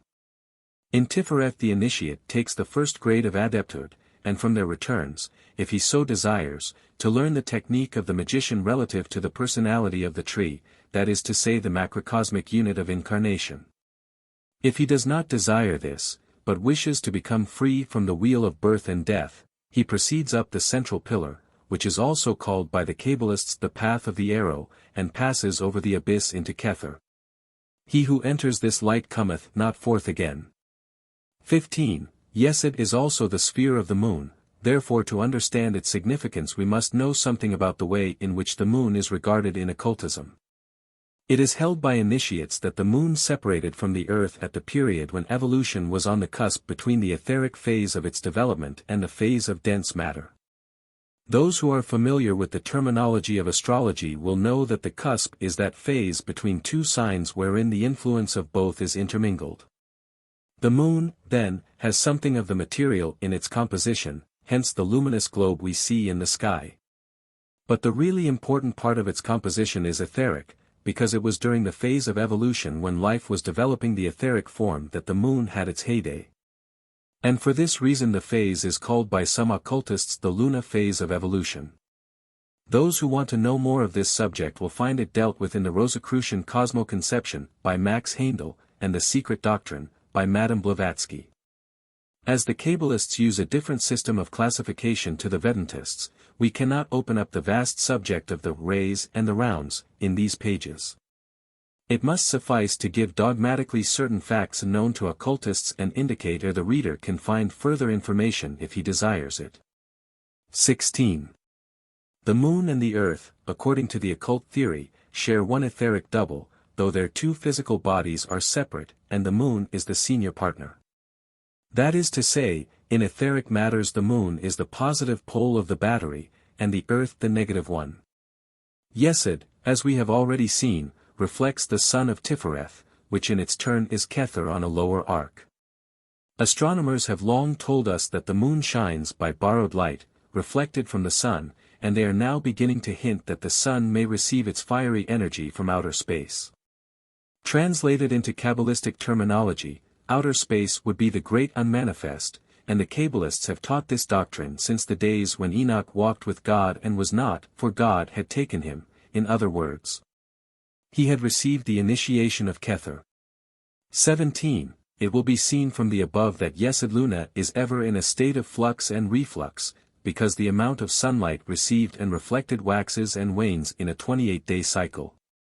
Malkuth Earth is also in a state of flux and reflux in a 24-hour cycle, and for the same reason. Likewise Malkuth Earth has a 365-day cycle, of which the phases are marked by the equinoxes and the solstices. It is the interacting set of these tides which is all important to the practical occultist, because so much of his work depends upon them. The charts of these tides have always been kept secret, and some of them are exceedingly complex. As these concern the secret workings, the genuine and legitimate occult secrets, which are only given after initiation, they cannot be dealt with in these pages. Enough has been said, however, to indicate that certain tides in the lunar ether exist and are important, and that students of the occult are probably wasting their time if they try to operate without the necessary charts. 18. These lunar tides play a very important part in the physiological processes of both plants and animals, and especially in the germination and growth of plants and the reproduction of animals. As witness the 28-day lunar sexual cycle of the human female. The male has a sexual cycle based on the solar year, but in the artificially lit and heated houses of civilization this cycle is not so marked. Though the poet drew our attention to the fact that, in the spring a young man's fancy lightly turns to thoughts of love, and the reference has been found so apt that it is almost too hackneyed for quotation. 19. It is the light of the moon which is the stimulative factor in these etheric activities, and as earth and moon share one etheric double, all etheric activities are at their most active when the moon is at its full. Likewise, during the dark of the moon, etheric energy is at its lowest, and unorganized forces have a tendency to rise up and give trouble. The dragon of the Cliffeth raises his multiple heads. In consequence, practical occult work is best let alone during the dark by all but experienced workers. The life-giving forces are relatively weak and the unbalanced forces relatively strong. The result, in inexperienced hands, is chaos. 20. All psychics and sensitives are conscious of the set of these cosmic tides, and even those who are not avowedly sensitive are affected by them far more than is generally realized, especially in illness when the physical energies are low. 21. Not a great deal can be said concerning Yesod, because in her are hidden the keys of the magical workings. We must therefore content ourselves with elucidating the symbolism in a somewhat cryptic form, though he that hath ears to hear is at liberty to use them. 22. We have already noted the curious two-sided nature of Netzach and Hod, the magical image of Hod being a hermaphrodite, and Venus Aphrodite sometimes being represented among the ancients as bearded. In Yesod again we meet with this dual symbolism, and yet again, as we shall see presently, in Malkuth. This indicates clearly that in these Sephiroth belonging to the lower levels of the tree we must very definitely recognize a form and force side in each one. This comes out very clearly in both Yesod and Malkuth, to which both gods and goddesses have to be assigned. 23. Yesod is essentially the sphere of the moon, and as such comes under the presidency of Diana, the moon goddess of the Greeks. Now Diana was primarily a chaste goddess, ever virgin, and when the over-presumptive Actaeon annoyed her he was torn to pieces by his own hunting hounds. Diana, however, was represented at Ephesus as the many-breasted, and regarded as a fertility goddess. Moreover, Isis is also a lunar goddess, as indicated by the lunar crescent upon her brow, which in Hathor becomes the cow horns, the cow being among all peoples the especial symbol of maternity. In the Kabbalistic symbolism, the generative organs are assigned to Yesod. 24. All this is very puzzling at first sight, for the symbols appear to be mutually exclusive. Carried a step further, however, we begin to find connecting links between the ideas. 25. The moon has three goddesses assigned to her, Diana, Selene or Luna, and Hecate, the latter being the goddess of witchcraft and enchantments, and also presiding over childbirth. 26. There is also a very important moon god, none other than Thoth himself, lord of magic. So then, when we find Hecate in Greece and Thoth in Egypt both assigned to the moon, we cannot fail to recognize the importance of the moon in matters magical. What then is the key to the magical moon, who is sometimes a virgin goddess and sometimes a fertility goddess? 27. The answer is not very far to seek. It is to be found in the rhythmical nature of the moon, and, in fact, in the rhythmical nature of sex life in the female. There are times when Diana is many-breasted, there are times when her hounds tear the intruder to pieces. 28. In dealing with the rhythms of Luna we are dealing with etheric, not physical, conditions. The magnetism of living creatures waxes and wanes with a definite tide. It is a thing that is not difficult to observe when one knows what to look for. It shows itself most clearly in relations between persons in whom magnetism is fairly evenly balanced. Sometimes one will be in the ascendant, and sometimes the other. 29. Now, it may be asked, if the sphere of Yesod is etheric, why are the generative organs assigned to this sphere, for surely their function is physical, if anything is. The answer to that question is to be found in the knowledge of the subtler aspects of sex which appears to be entirely lost to the Western world.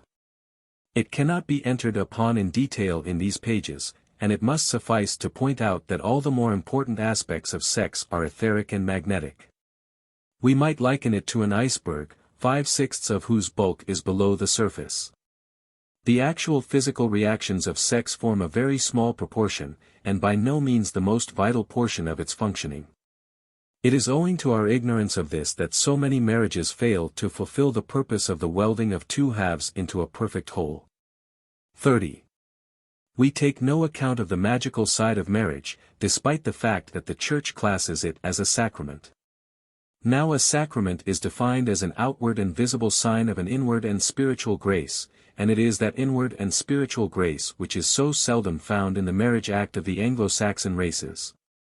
With their relatively frigid temperament and contempt for the body.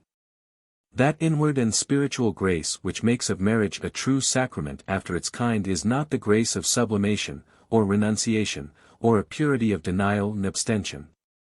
It is the grace of the blessing of Pan in the joy in natural things so beautifully expressed by Walt Whitman in his poem series, Children of Adam. 31. The assignation to Yesod of the perfumes and sandals is very significant. These two things play a very important part in magical operations. The sandals, or soft heelless slippers that give free play to the foot, are always used in ceremonial work to tread the magical circle. They are as important a part of the equipment of the practical occultist as his rod of power. God said unto Moses, Put off thy shoes from off thy feet, for the place whereon thou standest is holy ground. The adept makes holy ground for himself by placing upon his feet the consecrated sandals. The floor cloth, of the appropriate color and marked with the appropriate symbols, is also an important piece of lodge furniture. It is designed to concentrate the earth magnetism used in the operation in the same way that the altar is the focus of the spiritual forces. Through our feet we pick up the earth magnetism. And when that magnetism is of a special kind, we use special slippers that shall not inhibit it. 32. The perfumes, too, are very important in ceremonial operations, for they represent the etheric side of the affair. Their psychological influence is well known, but the fine art of using them psychologically has been but little studied outside occult lodges. The use of perfumes is the most effectual way of playing on the emotions, and consequently of changing the focus of consciousness. How quickly do our thoughts turn away from earthly things when the drifting smoke of incense comes to us from the high altar, how quickly do they return to them again when we get a whiff of patchouli from the next pew. 33. And in the 4 tarot cards assigned to this Sapphira, how clearly do we see the workings of the etheric magnetism appearing. There is great strength when we are on the earth contacts and blessed of Pan, there is also material happiness. In fact, without the blessing of Pan there can be no material happiness because there is no peace of the nerves. On its negative side, however, are to be found the depths of despair and cruelty.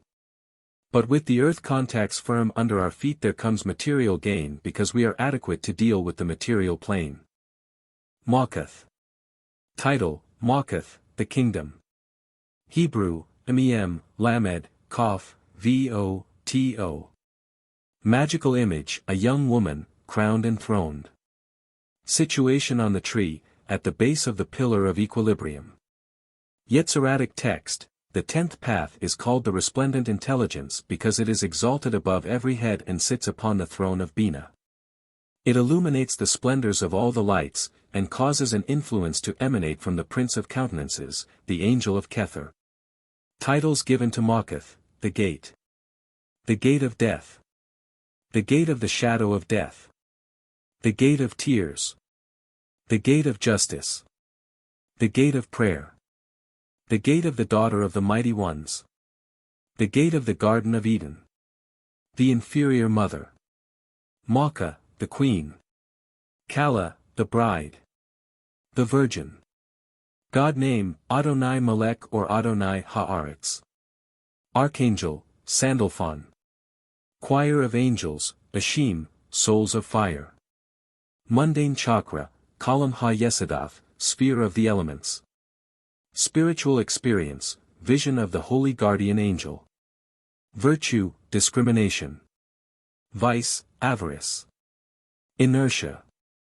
Correspondence in microcosm, the feet. The anus. Symbols, altar of the double cube. The equal-armed cross. The magic circle.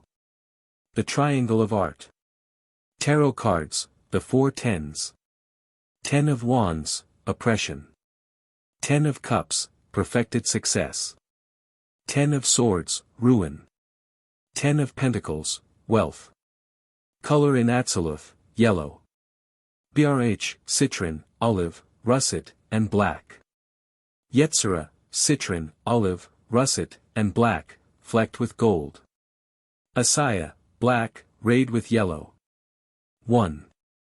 It will be observed that the conformation of the tree falls naturally into 3 functional triangles, but that Mawkath participates in no such triangle, but stands apart.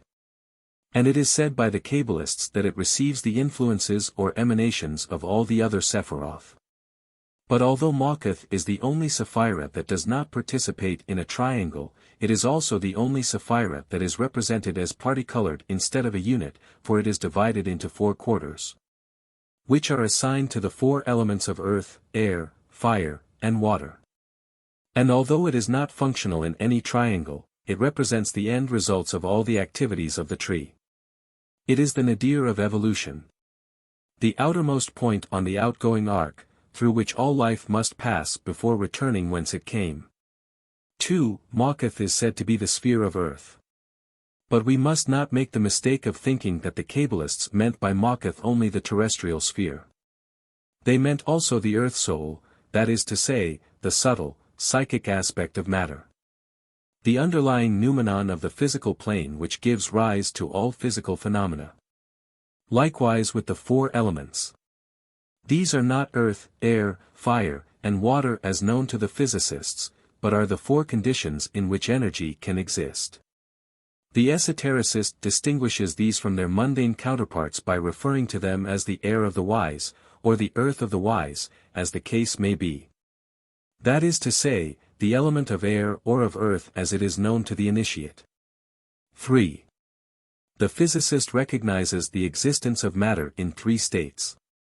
Firstly, as solid, wherein the particles of which it is composed adhere firmly to each other. Secondly, liquid, in which the particles move freely over each other. Thirdly, gaseous, in which the particles all try to get as far away from each other as possible, or in other words to diffuse. These 3 modes of matter correspond to the 3 elements of earth, water, and air, and electrical phenomena corresponds to the element of fire. Esoteric science classifies all phenomena manifesting upon the physical plane under these four headings, as giving the best clue to the real understanding of their nature. And it recognizes that any given force can pass from one stage to another under certain conditions, just as water can exist in a state of ice and steam as well as its normal fluidity. 4. The esotericist sees in Ma'at the end result of all operations. Not until the pairs of opposites have achieved the settled equilibrium which gives the state of earth, or coherence, can they be said to have completed any given cycle of experience. When this is achieved, they build a permanent vehicle of manifestation and stereotype its reactions. The machinery of expression thus evolved becomes self-regulating, and will continue to function with the minimum of attention. Just as the human heart opens and shuts its valves with perfect regularity in response to a stereotyped cycle of nervous impulses and the pressure of the blood. 5. The great point to remember in connection with Ma'at is that herein is achieved stability. It is in the inertia of Ma'at that its virtue lies. All the other Sephiroth are in varying degrees mobile. Even the central pillar only achieving equilibrium in function, just as a tightrope walker achieves it. 6. Like all the other Sephiroth, Ma'at can only be understood when considered in relation to its neighbors. But in this case there is only one neighbor, Yesod. No understanding of Ma'at can be arrived at save through an understanding of Yesod. 7. For while Ma'at is essentially the sphere of form, all coherence of parts, save simple mechanical stresses and electromagnetic attractions and repulsions, depend upon the functions of Yesod. And Yesod, though it is essentially a form-giving Sephira, depends for the manifestation of its activities upon the substance provided by Ma'at. The forms of Yesod are such stuff as dreams are made of till they have picked up the material particles of Ma'at to body forth their forms. They are systems of stresses into whose framework the physical particles are built. 8. And equally with Ma'at, it is inanimate matter until the powers of Yesod ensoul it. 9. We should conceive of the material plane as the outward and visible sign of invisible etheric activity. Ma'at, in its prime essence, is only known to the instruments of the physicist. It goes without saying that where there is life, there is Yesod, because Yesod is the vehicle of life. But it should also be realized that where there is any kind of electrical activity or conductivity, whether of crystals, metals, or chemicals, there is Yesodic force in function. It is this fact which makes certain substances suitable for use as talismans, because they will take a charge of astral force. 10. It is not possible in these pages to go into a detailed study of esoteric physics.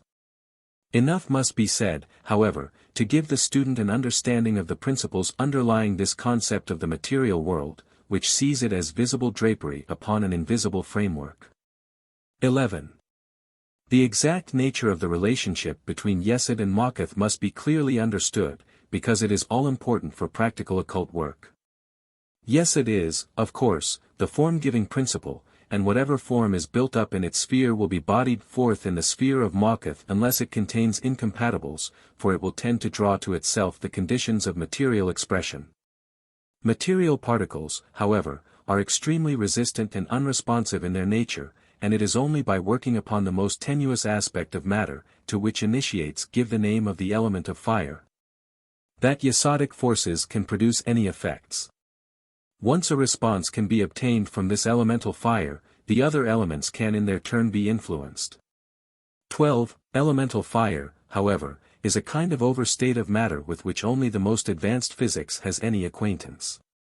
It might best be called a state of relationship rather than a thing in itself.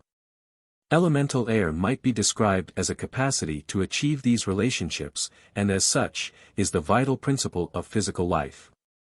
For it is only in so far as matter has a capacity for organization that organic substance is possible. Elemental water, the water of the wise, is just plain protoplasm, and elemental earth is inorganic matter. 13. Now each of these types of organized force and reaction capacity has its own very definite nature, from which it will depart no hair's breadth for any force in the manifested cosmos. But as there are definite interrelations of influence and expression between these four elemental states, it is possible, by using their influence one over the other, to achieve results which for want of understanding are called magical. It is, of course, the method of magic to manipulate these tenuous elemental forms. But it is also the method of life to do the same thing, and if magic is to be anything more than autosuggestion, it must use the methods of life, that is to say, it must work through the intermediation of protoplasm, for protoplasm, in its curious web-like structure, carries the subtle magnetic force of the fire of the wise, transmitted through elemental air. In other words, the operator has to use his own body as a self-starter, for it is the magnetism of his own protoplasm that supplies the basis of manifestation of any force that is being brought through into the sphere of Malkuth. Carried to its logical conclusion, this is the principle of generation, whether of protozoa or spermatozoa. 14. The modern concept of matter approximates very closely to that which has been held by esoteric science from time immemorial. What our senses perceive are the phenomena attributable to activities of different types of force, usually in organization and combination. Only through an understanding of the nature of these forces is the nature of matter to be understood. Exoteric science is dealing with the problem by refining its concept of matter till there is no substance left in it. What the physicist now knows as matter is very far removed from the obvious. 15. The esotericist, approaching the problem from the opposite direction, points out that matter and mind are two sides of the same coin, but that there comes a point in one's investigation when it is profitable to change over terminology and talk of forces and forms in terms of psychology, as if they were conscious and purposive. This, he says, enables us to deal with the phenomena we encounter much better than we can do if we limit ourselves to terms only applicable to inanimate matter and blind, undirected force. We must always, by the nature of our intellect, use analogy as a help to understanding. If the analogies we use on this level of the investigation are the analogies of inanimate matter, we shall find them so inadequate as to be very limiting and misleading, and darkeners of counsel in general. 16. If, however, we use the terminologies of life and intelligence and purposive will, duly diluted to the requirements of the very rudimentary state of development of that with which we have to deal, we shall find we have an analogy which is illuminating instead of limiting, and which will lead on to advancement in understanding.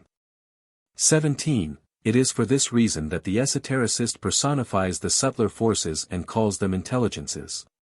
He then proceeds to deal with them as if they were intelligent, and he finds that there is a subtle side of his own nature and consciousness which responds to them, and to which, he fondly believes, they respond. At any rate, whether the response is mutual or not, his powers of dealing with them are, by this means, greatly extended beyond those which he possesses when he regards them as a fortuitous concourse of uncorrelated incidents. 18. Malkuth is the nadir of evolution, but it should be looked upon, not as the ultimate depth of unspirituality, but as the marking buoy in a yacht race. Any yacht that puts about on to the homeward course before it has rounded the marking buoy is disqualified. And so it is with the soul. If we try to escape from the discipline of matter before we have mastered the lessons of matter, we are not advancing heavenwards, but suffering from arrested development. It is these spiritual defectives who flock from one to another of the innumerable wildcat uplift organizations that come to us from the Far East and the Far West. They find in cheap idealism an escape from the rigorous demands of life. But this is not a way of advancement, but a way of retreat. Sooner or later they have to face the fence and clear it. Life brings them up to it again, and presently begins to use the whip and spur of psychological sickness. For those who will not face life, dissociate, and dissociation is the prime cause of most of the ills that mind is heir to. 19. If we study the lessons of history, we shall get much light on moral and spiritual problems from an unexpected angle. We see that all civilization and inspiration arose in the East, a point to which those who are of Eastern race or follow an Eastern tradition point proudly, saying that the West must sit at the feet of the East if it is to learn the secrets of life. 20. Now it cannot be denied that there are many things, especially the more recondite aspects of psychology, concerning which the East knows a great deal more than the West, and which we should be wise to learn. But it also cannot be denied that, having originated in the East, the growing point of evolution is now to be found in the West, and that for every advance in the art of living on this terrestrial planet, the East must look to the West unless it is content to go back to the spinning wheel standard of life. But let it not be forgotten that with the primitive standard of life goes also the primitive standard of death. A primitive culture can only support a sparse population. A great many people have got to die, mostly the old and the young. When we return to nature, she deals with us after her own manner with her red tooth and claw. The unsoftened impact of nature is not a pleasant thing. When human beings get too thick on the ground, she wipes them out with disease and starvation. With the white man's civilization goes the white man's sanitation. By refraining from all action one may achieve release from the bondage of the body more quickly and effectually than one bargains for, if among the actions refrained from are those connected with communal cleanliness in a densely populated land. 21. The Greeks understood the principle of Makath better than did anybody else, and they were the founders of the European culture. They taught us to see beauty in perfect proportion and function, and nowhere else. The frieze of figures upon the Grecian urn turned the mind of Keats to the contemplation of ideal truth and beauty. There can be no higher ideal than this for the finite mind to contemplate, for in it the law and the prophets are lifted far above the grim forbiddings of the Mosaic code into the inspiration of an ideal to be pursued. 22. It is in the sphere of Makath that civilization has wrought for the last 1,000 years. It does not need any astrologer to tell us that the Great War marked the end of an epoch, and that we are now in the dawn of a new phase. According to Kabbalistic doctrine, the lightning flash, having come down the tree till it ends in Makath, is now replaced by the symbolism of the serpent of wisdom, whose coils loop upwards on the paths till its head rests beside Kether. The lightning flash represents the unconscious descent of force, building the planes of manifestation, passing from active to passive and back again in order that equilibrium may be maintained. The serpent coiling upon the paths represents the dawn of objective consciousness and is the symbol of initiation. By the path whereon the initiates have gone, ahead of their time, evolution is beginning to go, taking with it the race as a whole. It is now becoming normal for the average man to do what only the initiates used to do. 23. We see the growing point of evolution, then, beginning to rise out of Makath and reach out towards Yesod. This means that science, both pure and applied, is passing beyond the study of inanimate matter and is beginning to take account of the etheric and psychic side of things. This changing phase is visible all around us for those who can read the signs of the times. We see it in medicine, in international relationships, in industrial organization. Last, and most reluctantly, we see it making itself felt in the sciences of physiology and psychology, which cling tenaciously to a materialistic explanation of all things, and especially the life processes, even after physics, which avowedly deals with inanimate matter, has abandoned the materialistic position and talks in terms of mathematics. 24. The occult division of Makath into the four elements gives us a very valuable key. We should regard matter as we know it as earth of Makath.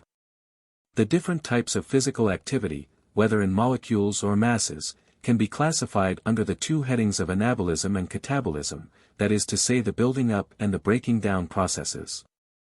These can be classified in esoteric terminology as the water or air of Makath, and whatever is said by esoteric philosophy or pagan mythology in relation to these elements will be applicable to these two metabolic processes and functions. The fire of Makath is that subtle electromagnetic aspect of matter which is the link with the processes of consciousness and life, and to it all life myths apply. 25. When this principle of classification is understood, the terminology of the alchemists becomes less recondite and absurd. For it is seen that the classification into four elements really refers to four modes of manifestation on the physical plane. This method of classification is of very great value, because it enables the relationship and correspondence between the physical plane and the life processes behind it to be readily seen. It is especially important in the study of physiology and pathology, and in its practical application it is a most important key to therapeutics. The more advanced physicians are beginning to feel their way towards this position, and the classifications of Paracelsus are being quoted today by more than one leader of medical thought. The concept of diathesis or constitutional predisposition is receiving attention. Psychotherapy, again, is beginning to see that the old classification into the four temperaments affords a useful guide to treatment, and that it does not do to handle everyone in the same way. Nor yet that similar results always spring from similar causes in the realms of mind, because temperament intervenes and falsifies the results. For instance, apathy in the phlegmatic type may simply mean boredom. Whereas the same degree of apathy in the sanguine type may mean a complete breakdown of the whole personality. The analogies between material and mental things can be very misleading. Whereas the analogies between mental and material things can be very enlightening. 26. The four elements correspond to the four temperaments as described by Hippocrates, the four tarot suits, the 12 signs of the zodiac, and the 7 planets. If the implications of these statements are worked out, it will be seen that herein are contained some very important keys. 27. The element of earth corresponds to the phlegmatic temperament, the suit of pentacles. The signs of Taurus, Virgo, and Capricorn, and the planets Venus and Luna. 28. The element of water corresponds to the bilious temperament, the suit of cups, the signs of Cancer, Scorpio, and Pisces, and the planet Mars. 29. The element of air corresponds to the choleric temperament, the suit of swords, the signs of Libra, Gemini, and Aquarius, and the planets Saturn and Mercury. 30. The element of fire corresponds to the sanguine temperament, the suit of wands, the signs of Aries, Sagittarius and Leo, and the planets Sol and Jupiter.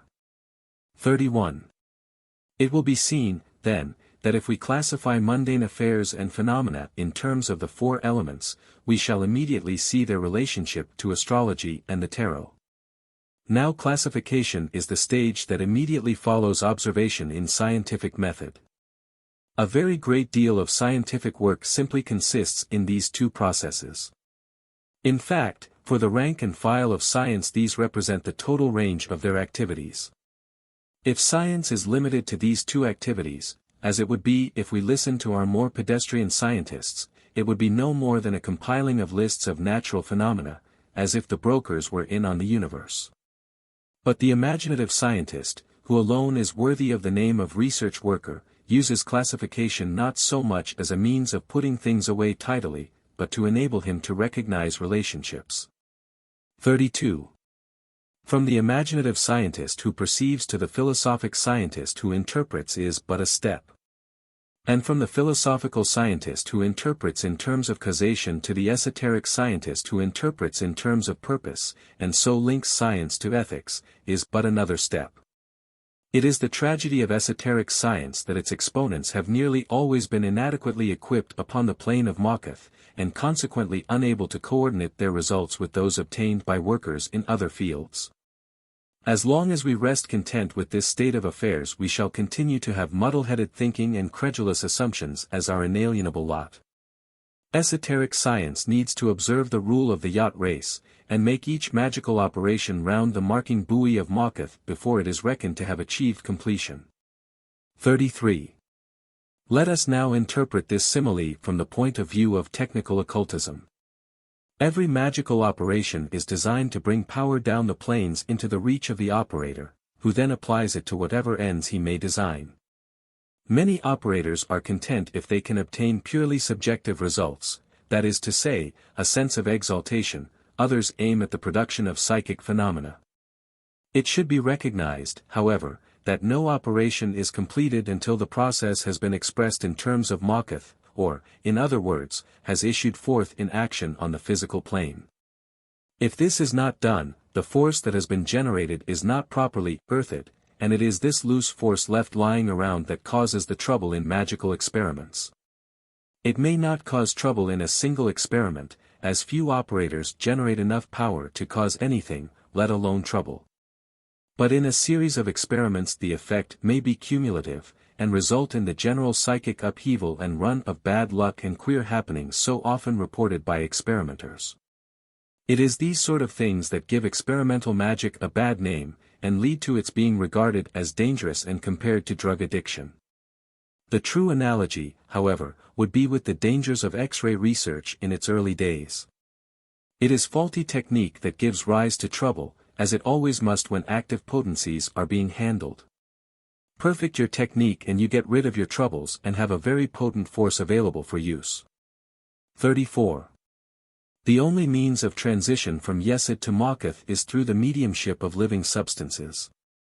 Now there are various degrees of livingness. The esotericist recognizes life wherever there is organized form, for he says that life alone is the organizer of form, though in what are popularly called inorganic substances the proportion of life is very small, and in some cases infinitesimal. In some forms of inorganic matter, however, there is a by no means negligible proportion of life, just as in plants there is a by no means negligible proportion of intelligence. It is only recent advances in experimental work, notably those of Sir Jagindranath Bose, that have demonstrated this fact, but it has long been known empirically to the practical occultist. He has always made use of crystalline and metallic substances as storage batteries of subtle forces. He has always regarded silk as an insulator. He has, in fact, availed himself of the properties of the same substances that the electrician employs today. The best talismans are considered to be discs of pure metal engraven with suitable devices and kept wrapped in silk of a color appropriate to the force with which the talisman is charged. A precious stone, which is of course a colored crystal, is a very important part of certain operations, because it is held to act as a focus for the force. It is also a very important part of certain types of wireless receivers. The influence of colors on mental states is now well recognized. No worker is allowed to work for a lengthy period in the red light rooms of the manufacturers of photographic supplies, because it is recognized that such workers are liable to emotional disturbance and even temporary mental unbalance. All these things we are rediscovering by means of modern scientific method and its instruments, but they were well known to the ancients, and their practical applications were worked out to an extent that is not dreamed of today. Save among the few who are popularly known as cranky. 35. Plants also we find credited with a varying degree of psychic activity. This is especially attributed to aromatic plants. The ancients had an elaborate system of attribution of plants to the different forms of subtle force.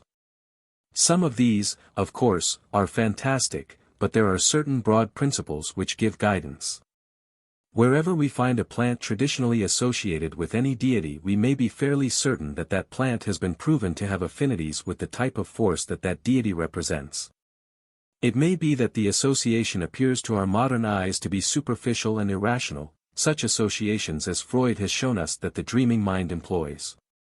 But the worshippers of the deity, if the association is hallowed by tradition, will have built up the psychic connection between the plant and the force, and as in all such traditional associations, once established, the link is easily recoverable by those who know how to make use of the constructive imagination. Whether there is any intrinsic relationship between the nature of the plant and the nature of the force to which it is assigned, as in the case of the rose to Venus and the lily to the Virgin Mary. Such a relationship is speedily established by the worshippers of a cult and equally speedily recoverable by those who follow in their footsteps, even after a lapse of centuries. Therefore for all practical purposes there is such a relationship, not only in relation to the plants assigned to a particular deity, but in relation to animals as well. 36. An attribution which has a special practical importance is that of perfumes and colors. The color attributions have already been given in the tables at the head of each chapter. Concerning the perfumes, it is less easy to lay down hard and fast rules, as the available perfumes are almost countless, and the forces in practical working often tend to run one into the other. For instance, it is difficult, and in fact undesirable, to keep the forces of Netzach separated from those of Tifereth, or those of Hod from Yesod, or Yesod from Malkuth, and anyone who tries working Geburah without Gedula would burn his fingers. 37. Perfumes are used not only to enable the deity to manifest, but to tune the imagination of the operator. To this latter end they are most efficacious, as anyone will discover for themselves if they try to work a ceremony without the appropriate perfume. With inexperienced operators it is advisable to dispense with the use of perfumes in case the psychic effect is too drastic for comfort or convenience. 38. Broadly speaking, we can divide perfumes into those which exalt consciousness and those which stir the subconscious to activity. Of those which exalt consciousness the aromatic gums stand by themselves, and these are employed exclusively in the manufacture of ecclesiastical incense. In addition to these, certain essential oils possess similar properties, especially those which are aromatic and astringent rather than sweet and spicy. These substances are of value in all operations in which the aim is increased intellectual clarity or exaltation of the mystical type. 39. The perfumes that awaken the subconscious mind are of two types, the Dionysiac and the Venusian. The Dionysiac odors are of the aromatic, spicy type, such as smoldering cedar or sandalwood or pine cones. The Venusian odors are of a sweet, cloying nature, such as vanilla. In actual practice these two types of odors shade one into the other, and characteristic flower odors are to be found in both divisions. In the practical work of compounding the perfumes a blend of ingredients is almost always employed, as they enhance each other. Many perfumes which by themselves are crude and acrid, or cloying and sickly, become admirable when blended. 40. It has been said that synthetic perfumes are useless for magical work. In my experience this is not the case, provided the essence is of good quality. Good synthetic essences are indistinguishable from the natural products save by chemical tests. As the value of perfumes is psychological, their action being upon the operator, not upon the power invoked, the chemical nature of the substance is immaterial provided one gets the appropriate effect. 41. The same applies to precious stones, rank heresy though it be to say so. All one needs is a crystal of the appropriate color, and whether it is a Burmese ruby or a Burma one makes no difference to anything except one's bank balance. That the ancients knew this is witnessed by the fact that in the lists of precious stones sacred to various deities alternative gems are always given. For instance, Crowley, in 777 foot gives pearls, moonstones, crystal, and quartz as all being sacred to the moon forces, and the ruby or any red stone as sacred to Mars. 42. It is believed by the occultist that the mental concentration of a current of will, backed by the imagination, has an effect upon certain crystals, metals, and oils. He makes a use of this property in order to conserve in them forces of a particular type so that these forces can be readily reawakened at will, or even exercise their influence all the time by means of a steady emanation. Most ceremonial depends in some degree at least upon the principle of the consecrated magical weapons. It is noteworthy that all the more important equipment of a church is always consecrated before it is taken into use. Whether this consecration is effective is not a matter of opinion.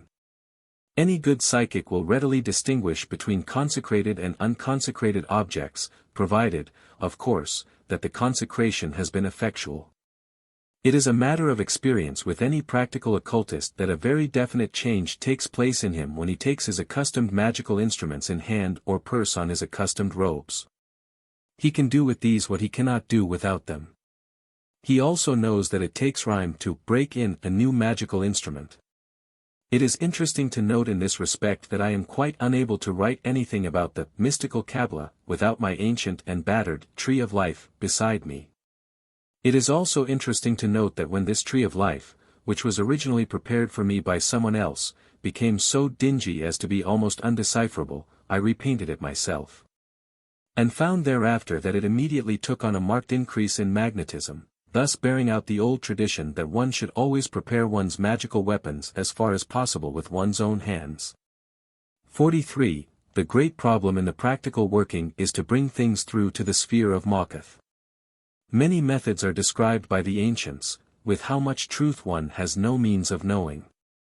How far were actual materializations obtained by the method of blood sacrifice described by Virgil, and how far did the exalted imagination of the participants in these awe-inspiring rites supply the basis of manifestation?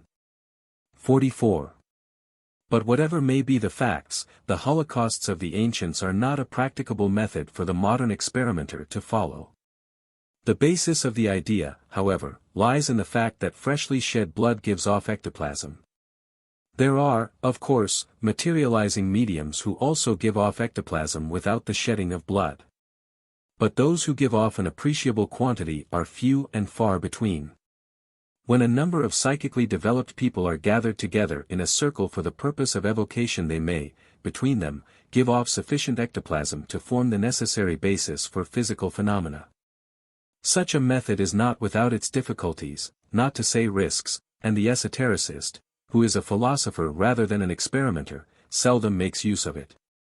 It is sufficient for him if he gets manifestations in the sphere of Yesod and perceives them with the inner vision. 45. The only satisfactory channel of evocation is the operator himself. In the Egyptian method of evocation, known as the assumption of the god forms, the operator identifies himself with the god and offers himself as the channel of manifestation. It is his own magnetism that bridges the gulf between Makuth and Yesod. There is no other method so satisfactory, for the amount of magnetism in a living being is far greater than in any metal or crystal, however precious. 46. This ancient method is also known to us under another name. It is called by moderns, mediumship. When the spirit speaks through the entranced medium, precisely the same thing is happening as happened in ancient Egypt when the priest with the mask of Horus spake with the voice of Horus. 47. When we consider the microcosmic tree, the physical body is Makuth, the etheric double is Yesod, the astramental body is Had and Netzach, and the higher mind is Tifereth. Whatever the higher mind can conceive can readily be brought through into manifestation in the subjective Makuth. We do better to rely upon this method of evocation rather than the extraneous devices of extruded ectoplasm or the outpouring of vital fluids, even if this latter device were practicable in our modern civilization. 48. The best magical weapon is the Magus himself, and all other contrivances are but a means to an end, the end being that exaltation and concentration of consciousness which makes a Magus of an ordinary man. Know ye not that ye are the temple of the living God, said a great one. If we know how to use the symbolic furniture of this living temple, we have the keys of heaven in our hands. 49. The key to this use is given in the microcosmic attributions of the tree.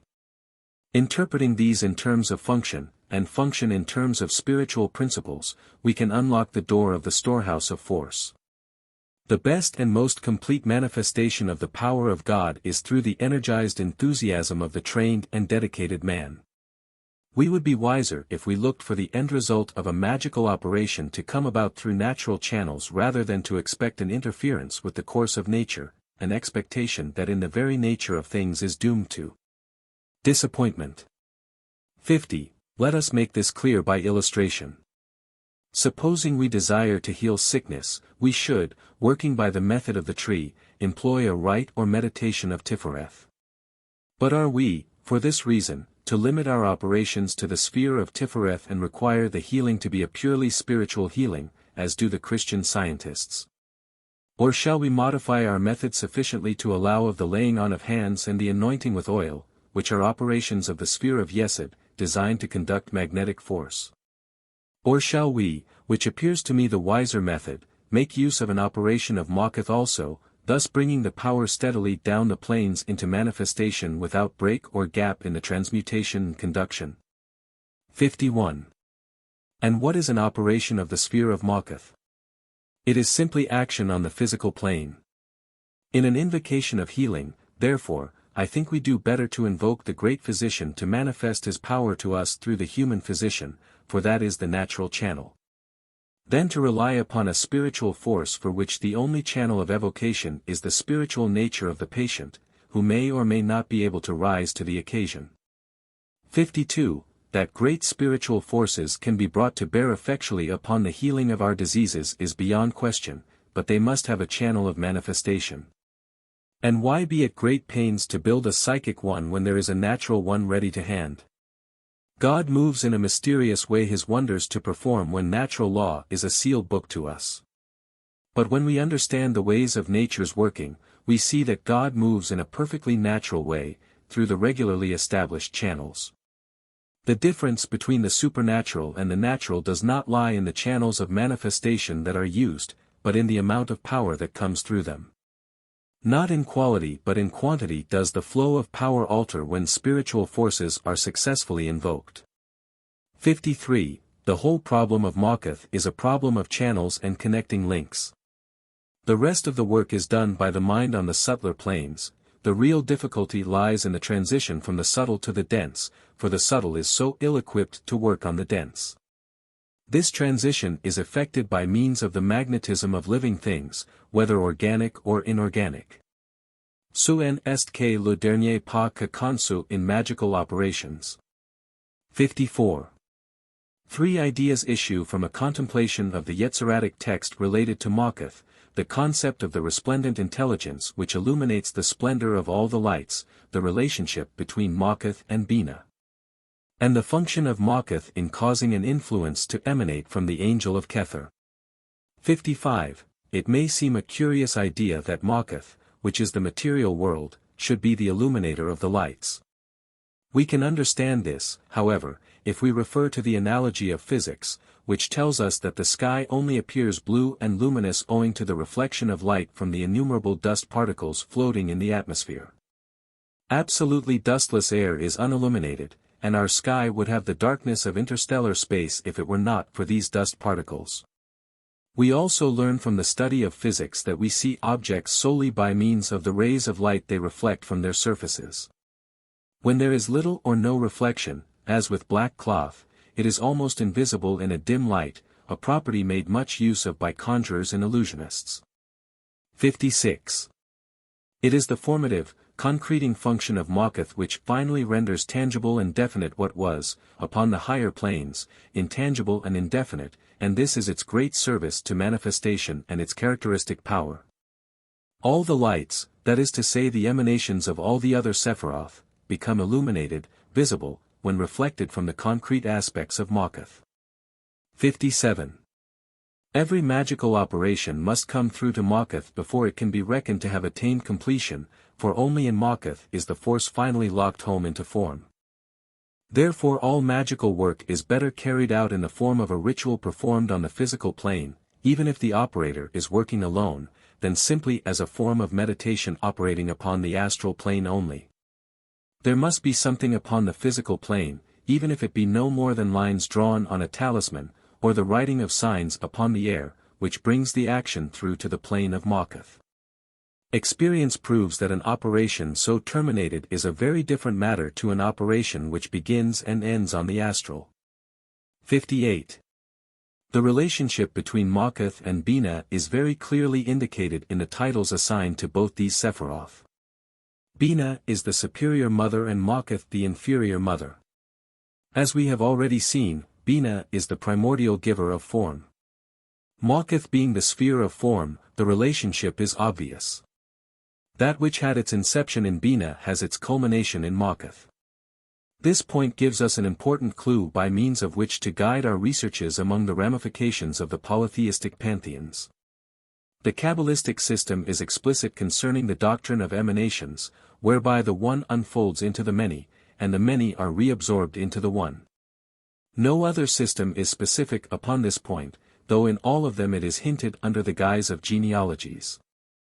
The begettings and matings of the gods and goddesses, by no means always in holy wedlock, give definite indication of the implicit doctrines of emanation and polarity, and are not merely ribald fantasies of primitive man, creating the gods in his own image and likeness. 59. A careful comparison of the information that has come down to us concerning the rites by which the ancients worshipped their many gods soon reveals that the clear-cut myths so delightfully retold for children have little bearing on the actual religion of the folk who use them as the means of expression for spiritual teachings. The gods and goddesses melt one into the other in the most perplexing fashion, so that we get the bearded Venus, and Hercules, of all persons, arrayed in female clothes. 60. It is clear from a study of ancient art that the persons and characteristics of the various gods and goddesses were used as a form of picture writing to indicate definite abstract ideas. of which the convention was well understood by the priesthood. Having to deal with an illiterate population for the most part, for learning was limited to a very few in those days, they wisely said, "Look on this symbol and think about this story.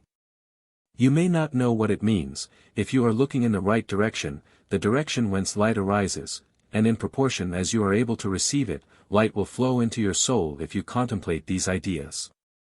It is probable to the point of certainty that the illumination given in the mysteries included the elucidation of the metaphysics of these myths. 61. Persephone, Diana, Aphrodite, Hera, all exchanged their symbols, functions, characteristics, and even subordinate titles in a bewildering manner in Greek myths and art. Likewise do Priapos, Pan, Apollo, and Zeus. The best we can say of them is that all the goddesses are great mothers and all the gods are givers of life, the difference between them lying not in function but in the level upon which they function. A distinction is drawn between the celestial Venus and the goddess of earthly love of the same name. The discerning can see an equal distinction, and an equal underlying identity, between Zeus the All-Father, and Priapos, equally addicted to fatherhood, but after another manner, the one being earthly where the other is celestial. Nevertheless, they are not two gods, but one God, just as Bina and Makuth are not two distinct types of force, but the same force functioning on different levels. This is the key to the understanding of the significance of phallic worship, which plays so important a part in all ancient and primitive faiths, a part so little understood by their scholastic interpreters. Its real meaning is the bringing down of the Godhead into manhood in the hope of taking manhood up into Godhead. A process which is also the basis of the Freudian therapy. 62. The statement that Makuth causes an influence to emanate from the angel of Kether further bears out this idea. We see that the Great Mother, which is Makuth, polarizes with the All-Father, which is Kether. 63.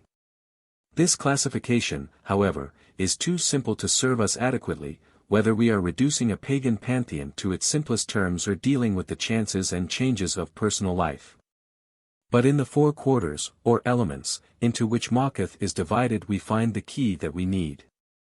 64. These four elements are said to be the earth, air, fire, and water of the wise, that is to say, four types of activity. They are represented in the notation of esoteric science by four different types of triangle. Fire is represented by a triangle point upwards. Air by a similar triangle with a bar across it, thus indicating that air may be esteemed as akin in nature to fire, but denser. In fact, we should not go far wrong if we called air, negative fire, or fire, positive air. Water is represented by a triangle point downwards, and earth by the same triangle with a bar across it, and to these two symbols the same principles apply as to their predecessors. 65. Supposing, then, we consider the fire triangle as representing unconditioned force and the air triangle as representing conditioned force. The earth triangle as representing totally inert form and the water triangle as representing an active type of form, we have another mode of classification available. In the most ancient myths, the air, or space god, is the parent of the sun, celestial fire, and water is the matrix of earth. This comes out clearly on the central pillar of the tree of life, where Kether, space, overshadows Tifereth, the sun center, and the watery Yesod, the moon center, overshadows the earthy Makuth. 66. Or supposing we arrange the symbols composing the glyph after another manner, which it is the glory of the tree that it enables us to do, and place them as the four elements, citron, olive, russet, and black, in the sphere of Makuth. And consider the life force descending from Kether as operating after the manner of an alternating current of electricity, which the doctrine of alternating polarity teaches us to do. We find that force will sometimes be flowing from Makuth to Kether, and sometimes from Kether to Makuth. 67. Now this is an all-important point when applied to the microcosm, for it teaches us that we need to be in circuit with the earth soul just as much as with the God of heaven. There is an inspiration that rises up from the unconscious quite as much as there is an inspiration that flows down from the superconscious. 68. This comes out clearly in the Greek myths, wherein we find such positive earth forces as Pan, who, by virtue of his goat symbolism, cannot be assigned otherwise than to the sphere of earth. For Capricorn is the most earthy of the earthy triplicity. Pan represents the positive magnetism of the earth uprushing in its return to the All-Father. Ceres, on the other hand, or many-breasted Diana, who are both very earthly Venuses and far from virgin, represent the final earthing of the heavenly force in dense matter. Hera, who has been called the celestial Venus or heavenly Aphrodite, represents the return of the uprushing earth force to heaven, and is earth positive on a celestial level. 69. These are things difficult to elucidate to those who have not seen the sun at midnight. They yield much to meditation, but little to disputation. 70. In the sphere of Mawkuth are worked all divinations. Now the object of any method of divination is to find a set of things on the physical plane which correspond accurately and comprehensively to the invisible forces in the same way that the movements of the hands of a clock correspond to the passage of time. 71. For revealing general trends and conditions it is agreed by universal experience of those who have studied such matters that astrology is the best system of correspondences. But for obtaining an answer to a single question it is not sufficiently specific, for too many factors may come in to modify the result. The initiated diviner, therefore, makes use of the more specific systems, such as divination by the tarot or geomancy, when he wants to obtain an answer to a specific question. 72. But it is of little use to go into a shop and buy a pack of tarot cards unless there is the knowledge necessary to build up the astral correspondences to each card. This takes time, as there are 72 cards to work with. Once it is done, however, the operator can take the cards into his hands with a considerable degree of confidence that his subconscious mind, whatever that may be, will all unwittingly deal the cards that refer to the matter in question. Exactly how the shuffle and deal is effected we do not know, but one thing is certain, when the great angel of the tarot has been contacted, the cards are remarkably revealing. 73. Having considered the general principles of the sphere of Mawkuth, we are now in a position to study its special symbolism with profit. 74. It is called the kingdom, in other words, the sphere ruled by the king, and the king is the title of Microprosopos, who consists of the 6 central Sephiroth, excluding the 3 supernals. We may regard Mawkuth, or the material sphere, as the sphere of manifestation of these 6 central Sephiroth, which themselves are emanated by the 3 supernals. Everything then, ends in Mawkuth, even as everything begins in Kether. 75. The magical image of Mawkuth is a young woman, crowned and veiled. This is the Isis of nature, her face veiled to show that the spiritual forces are hidden within the outer form. This idea is also present in the symbolism of Bina, which is summed up in the concept of the outer robe of concealment. Mawkuth, as is clearly set forth in the Yetziratic text, is Bina upon a lower arc. 76. Now Bina is called the dark sterile mother, and Mawkuth is called the bride of Microprosopos, or the bright fertile mother, and these correspond to the dual aspects of the Egyptian moon goddess as Isis and Hathor. Isis being the positive aspect of the goddess, and Hathor the negative aspect. In Greek symbolism these would correspond to Aphrodite and Ceres. Now Aphrodite is the positive aspect of the female potency, for be it remembered that under the law of alternating polarity that which is negative on the outer planes is positive on the inner, and vice versa. Aphrodite, the celestial Venus, is the giver of magnetic stimulus to the spiritually negative male. It is because her function is not understood in modern life that so much is wrong with modern life. Bina, the higher aspect of Isis, is, however, barren, because the positive pole is always the giver of the stimulus, but never the producer of the result. The Mawkuth aspect of Isis is the bright fertile mother, the goddess of fecundity, thus indicating the end result of the operation of Isis on the physical plane. 77. The situation of Mawkuth at the foot of the pillar of equilibrium places it in the direct line of the descent of power from Kether, transmuted in Dath, the invisible Sapphira, and passing on to the planes of form via Tifereth. This is the path of consciousness, whereas the 2 side pillars are paths of function, but the two side pillars also converge on Makath via the 31st and T29th paths. Consequently everything ends in Makath. 78.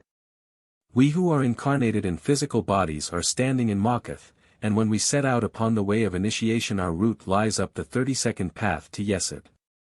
This path, straight up the central pillar, is called the path of the arrow, which is shot from Kashay, the bow of promise. It is by this route that the mystic rises upon the plains. The initiate, however, adds to his experience the powers of the side pillars as well as the realizations of the middle pillar. 79. This aspect of the central pillar is expressed in the Yetziradic text wherein it states that Makath causes an influence to emanate from the Prince of Countenances, the Angel of Kether. 80. The additional titles assigned to Makath bring out its attributes clearly. It is regarded as the gate and the mate. These two ideas are in essence one idea, for the womb of the mother is the gate of life. It is also the gate of death, for birth into the plane of form is death to higher things. 81. Makath is also said to be Kala, the bride of Microprosopos, and Maka, the queen of Melech, the king. This clearly indicates the function in polarity that prevails between the planes of form and the planes of force, the planes of form being the female aspect, polarized and made fertile by the influences of the planes of force. 82. The god name in Makath is Adonai Melech, or Adonai Haaretz, which titles mean, the Lord who is King, and the Lord of Earth. Herein we clearly see the assertion of the supremacy of the one God in the kingdoms of earth, and every magical operation, wherein the operator takes power into his own hands, should commence with the invocation of Adonai to indwell his temple of earth and rule therein, that no force may break from its allegiance to the one. 83. These who call upon the name of Adonai call upon God made manifest in nature, which is the aspect of God adored by initiates of the nature mysteries. Whether Dionysian or Isiac, which concern the different ways of opening superconsciousness via subconsciousness. 84. The archangel is the great angel Sandalphon, who is sometimes called by Kabbalists the dark angel, whereas Metatron, the angel of the countenance, is the bright angel. These two angels are held to stand behind the right and left shoulders of the soul in its hours of crisis. They might be taken to represent good and bad karma. It is in reference to the function of Sandalphon as the dark angel presiding over the karmic debt that Makath is called the gate of justice and the gate of tears. It has been said by a wit, with more truth than he knew, that this planet was actually some other planet's hell. It is in very fact the sphere in which karma is normally worked out. Where there is sufficient knowledge, however, karma can be worked out deliberately on the subtler planes, and this method is one of the forms of spiritual healing. 85. The order of angels assigned to Makath are the Ashim, the souls of fire, or fiery particles, of which Madame Blavatsky says some very interesting things. A soul of fire is in actual fact the consciousness of an atom. The Ashim therefore represent the natural consciousness of dense matter, it is these which bestow on it its characteristics. It is these fiery lives, these infinitesimal electrical charges, which are forever weaving backwards and forwards with tremendous activity in the background of matter and form its basis. Everything that we know as matter builds up on this groundwork. It is with the help of these fiery lives that certain types of magic are worked. There are but few who can work such magic, for the denser the plane to be manipulated, the greater must be the power of the Magus who commands it. 86. The mundane chakra of Makath is the sphere of the elements. These we have already considered in such detail as is possible in these pages. 87. The spiritual experience of Makath is the vision of the holy guardian angel. Now this angel, which according to the Kabbalists is assigned to each soul at birth and companions him till death, when it takes him into its keeping and presents him before the face of God for judgment, is in actuality the higher self of each one of us, which builds up around the divine spark that is the nucleus of the soul and endures for an evolution, sending down a process into matter at each incarnation to form the basis of the new personality. 88. When the higher self and the lower self become united through the complete absorption of the lower by the higher, true adepthood is gained, this is the great initiation, the lesser divine union. It is the supreme experience of the incarnate soul, and when this takes place, it is freed from any compulsion to rebirth into the prison house of flesh. Thenceforth it is free to go on up the plains and enter into its rest, or, if it so elects, to remain within the earth sphere and function as a master. 89. This, then, is the spiritual experience which is assigned to Mawkuth, the bringing down of the Godhead into manhood, just as the spiritual experience of Tifereth is the taking up of manhood into the Godhead. 90. The especial virtue of Mawkuth is said to be discrimination.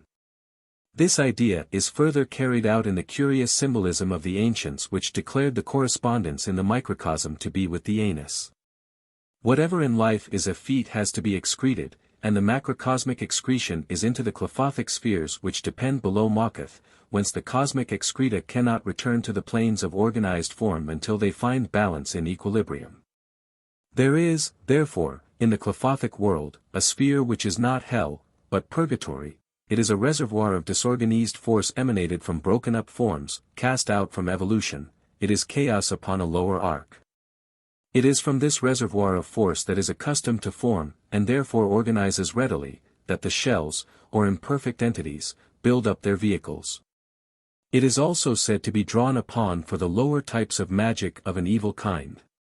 The tendency of such forces as are available in the clephothic sphere must always be to assume once more such forms as they were accustomed to before they were disintegrated and reduced to their primal state. As these forms were at least out of date, if not actively evil, it naturally follows that this matter of chaos is not a desirable substance to work in, and had best be left there till its purification is complete and it has filtered back through the sphere of earth by the natural channels, and been drawn once again into the stream of evolution. It is for this reason that all the underworld cults and the evocation of the departed are undesirable, for the forms the manifesting entities assume must be built in part at least of this substance of chaos. 91. It is the especial virtue of Mawkuth, then, to act as a kind of cosmic filter, casting out the effete and preserving that which still retains its usefulness. 92. The characteristic vices of the functioning of Mawkuth are said to be avarice and inertia. It is easy to see how the stability of Mawkuth can be overdone, and so give rise to sluggishness and inertia. The concept of avarice, though not so obvious upon the surface, soon yields its significance to investigation. For the over-attentiveness of avarice is a kind of spiritual costiveness, the exact opposite of the discrimination which rejects the excreta of life through the cosmic anus into the cosmic cesspool of the clepheth.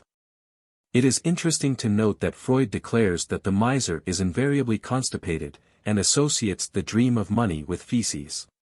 93. One of the most important things we have to do before we can rise out of the limitations of life in Mawkuth and breathe a wider air, is to learn how to let go, how to sacrifice the lesser to the greater and so buy the pearl of great price. It is discrimination which enables us to know which is the lesser value that has to be given up in order to obtain the greater, for there is no gain without sacrifice.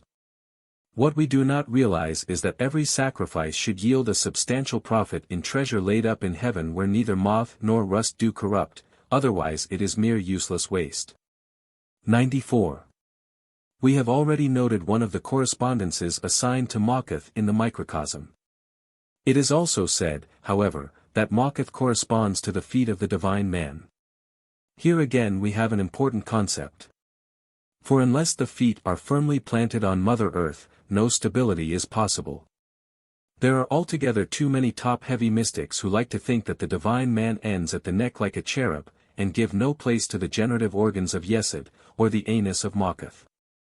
They need to learn the lesson that the heavenly dream taught to St. Peter, that nothing which God made is unclean unless we allow it to become so.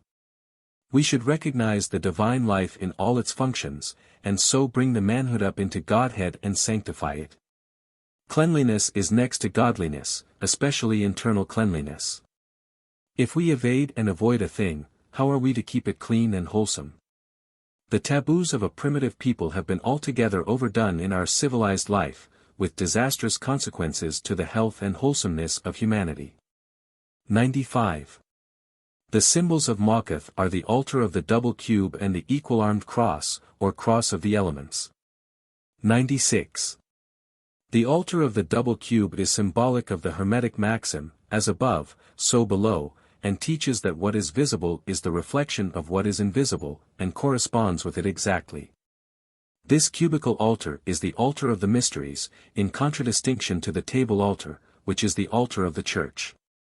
For the table altar stands in the east, but the cubical altar stands in the center. It is said to be in proper proportion when it is the height of the navel of a 6-foot man, and its breadth and depth are half its height. 97. The equal-armed cross, or cross of the elements, represents the 4 elements in balanced equilibrium, which is the perfection of Mawkuth. It is represented on the tree by the division of Mawkuth into 4 quarters, colored citron, olive, russet, and black, with the citron towards Yesod and the black towards the Cliffeth, the olive towards Netzach and the russet towards Hod. These are the reflections of the 3 pillars in the Cliffothic sphere, dulled and tempered by the veil of earth. 98. Thus are all things summed up in Mawkuth, though seen in a glass darkly, by reflection, and not face to face. 99. The 4 tarot cards yield curious results when subjected to meditation in the light of what we know about Mawkuth. The 10 of Wands is called the Lord of Oppression, the 10 of Cups, the Lord of Perfected Success. The 10 of Swords, the Lord of Ruin, and the 10 of Pentacles, the Lord of Wealth. 100. As we have already seen, it is in Mawkuth that spiritual forces come to their fulfillment on the plane of form, and by taking these completed forms, and sacrificing them, we can translate them back into spiritual potencies. 101. These 4 tarot cards, it will be observed, are alternately good and bad in their significance. In fact, the 10 of Swords is said to be the worst card in the pack to divination. There is a curious alchemical doctrine which has a bearing on this point. It is taught that the signs of the planets are compounded out of 3 symbols, the solar disk, the lunar crescent, and the cross of corrosion or sacrifice. And these symbols, rightly interpreted, give the key to the alchemical nature of the planet and its practical use in the great work of transmutation. For instance, Mars, in whose symbol the cross surmounts the circle, is said to be outwardly corrosive, but inwardly solar. Venus, in which the circle surmounts the cross, is said to be outwardly solar, but inwardly corrosive, or in the words of Scripture, sweet in the mouth, but in the belly bitter. 102. In these 4 tarot tens the same principle is seen to prevail. Each card represents the working of a certain type of spiritual force on the plane of dense matter. The most spiritual of these cards, the 10 of the suit whose ace is said to be the root of the powers of fire, is called the Lord of Oppression. This reaches us that the higher spiritual forces are apt to be outwardly corrosive when operating upon the plane of matter. The powers of fire, at their highest potency in the 10 of Wands, are a refining fire. As gold is tried in the furnace, so the heart must be tried by pain. 103, on the other hand, all the symbolism of the suit of cups, or chalices, shows the Venusian influence very clearly. It is in this suit we find the lords of pleasure, material happiness, and abundance. But we also find the lords of illusory success, abandoned success, and loss in pleasure, which shows clearly that this suit, though outwardly solar, is inwardly corrosive. 104. Swords, again, are under the Martian influence, and the Lord of Ruin shows the total sacrifice of all material things. 105. But in Pentacles, Earth of Earth, the position is again reversed, and we find that the 10 of Pentacles is the Lord of Wealth. 106. It will be seen, therefore, that those cards which are of suits primarily spiritual in nature are outwardly corrosive on the physical plane. And those cards of suits that are primarily material in nature are outwardly solar, or beneficent on the material plane. This teaches a very useful lesson, and gives a very important key when used in those systems of divination which are designed to give discernment of the spiritual influences operating in a case. 107. All mundane affairs rise and fall like the waves of the sea, crest following trough, and trough following crest in rhythmical progression. Therefore, When any mundane condition is at either its zenith or nadir, we know that a change of tide is to be expected in the near future. This knowledge is embodied in many popular sayings, such as, "It's a long lane that has no turning," and, "The darkest hour is before the dawn." Harriman, the great American millionaire, said that he made his fortune by always buying on a falling market and selling on a rising one, which is the exact opposite to what everyone else tries to do. Nevertheless, it is a far-sighted proceeding, for a boom always topples over into a depression, and a depression issues forth into a boom. This has happened so often even within living memory that one would have thought speculators would have learnt the lessons of history, but they never do. It was a knowledge of this fact that enabled the fraternity of the inner light to be piloted steadily amidst the post-war difficulties, and come through without having to curtail any of its activities. There are times when it is necessary to be modest in order to be solvent, but there are times when one can launch out boldly, despite all outward seeming, because one knows that the tide is rising under one. 108. These 4 cards, then, give a very true insight into the nature of the operation of forces in Makath, and when they turn up in a divination, one always prepares for the outward gold to turn to corrosion. And the outward corrosion to turn to gold sooner or later, and one takes in or spreads one's sails accordingly. 109. This is the true use of divination, to enable one to discern the spiritual forces concerned in any happening, and act accordingly. Of what use, then, is the divination performed by one who has not spiritual discernment? And can one expect to find spiritual discernment in the hack occultist who gives so much for half a crown, and so much more for 10 shillings? Spiritual things are not done in this way. Among the ancients, divination was a religious rite, and so it should be among us, if it is not to bring a trail of bad luck in its wake. The Qliphoth. 1. In a previous chapter we have referred to the Qliphoth, the evil and averse Sephiroth. The time has now come to study them in detail, even though these are awful forms, dangerous even to think upon. 2. It may be asked why, since these forms are reputed to be so dangerous even to think about, it is necessary to study them. Were it not better to turn the mind away from them and prevent the images of such evil forces from formulating in consciousness? In answer to this question we may cite the precepts of Abramelin the mage, whose system of magic is the most potent and complete that we possess. According to his system, the operator, after a prolonged period of purification and preparation, evokes not only the angelic forces, but also the demoniac ones. 3. A good many people have burnt their fingers with the system of Abramelin, and the reason is not far to seek. For if we examine their records we find that they have never followed the system in its entirety, but picked out a ceremony here and an invocation there for performance as the mood took them. Consequently Abramelin's system has got a bad name as being a singularly dangerous formula. Whereas, performed in its entirety, it is a singularly safe one, because it deals with all the reactions of the invoked forces under what might be termed laboratory conditions and neutralizes them. 4. Whoever attempts to work with the positive aspect of a sapphira must remember that it also has a negative aspect, and unless he can maintain the necessary equilibrium of forces, that negative aspect is liable to come uppermost and swamp the operation. There is a point in every magical operation when the negative aspect of the force comes up to be dealt with, and unless dealt with will lure the experimenter into the pit which he has digged. It is a sound magical maxim not to invoke any force unless you are equipped to deal with its averse aspect. 5. Dare you invoke the fiery energy of Mars, Gabura, into your nature unless you have sufficiently purified and disciplined yourself to be sure that you can prevent the Martian force from going to extremes and leading to cruelty and destructiveness. If you have any insight into human nature at all, you must be aware that everyone has the faults of his qualities, that is to say, if he is vigorous and energetic he is liable to fall into cruelty and oppression. If he is calm and magnanimous he is liable to the temptations of laissez-faire and inertia. 6. The Qliphoth are aptly termed the evil and averse Sephiroth, for they are not independent principles or factors in the cosmic scheme, but the unbalanced and destructive aspect of the holy stations themselves. There are, in fact, not two trees, but one tree, a cliffa being the reverse of a coin of which the obverse is a sapphira. Whoever uses the tree as a magical system must perforce know the spheres of the cliffa, because he has no option but to deal with them. 7.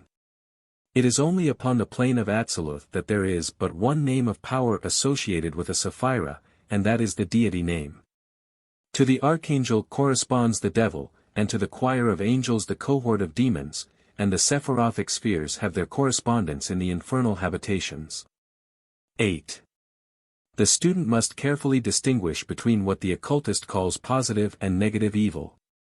This is a very important point in esoteric philosophy, and a failure to realize its significance leads into far-reaching practical errors and cripples the whole life and work of the initiate, or, for the matter of that, of any human being who is endeavoring to develop a modicum of free will and self-governance. It is a point which is but little understood, but it is a singularly important point in practice, because it influences so immediately outlook, judgment, and conduct. 9. Positive evil is a force which is moving against the current of evolution. Negative evil is simply the opposition of an inertia which has not yet been overcome, or of a momentum which has not yet been neutralized. Let us make these definitions clear by an example. The natural conservatism of a mature mind is regarded as evil by the would-be reformer.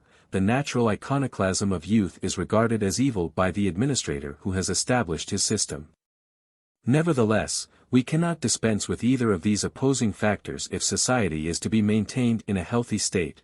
Between them we achieve a steady progress that neither disorganizes society nor permits it to sink into inertia and decay. Both these factors are indispensable to social welfare, yet either of them, unchecked, would lead to harm. 10. We cannot consider either of them, then, as a social evil unless it is overdone.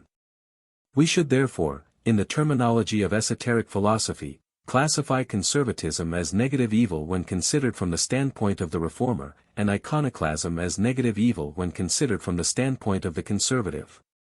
11. Positive evil is a different matter.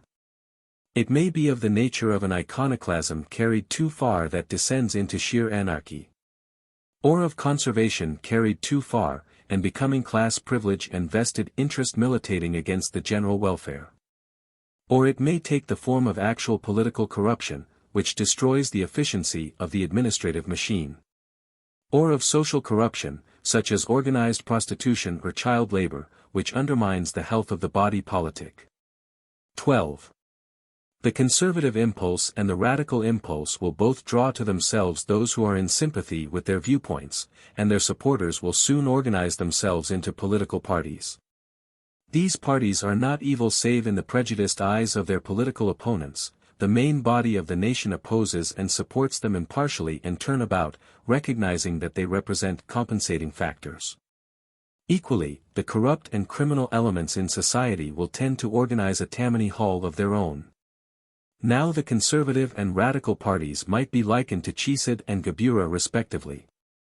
Tammany Hall might be compared to the cliffa corresponding to Gabura, the burning and contending forces, and the organized diehards to the cliffa of Chesid, the permitters of destruction. 13. Negative evil is the practical corollary of the principle of equilibrium.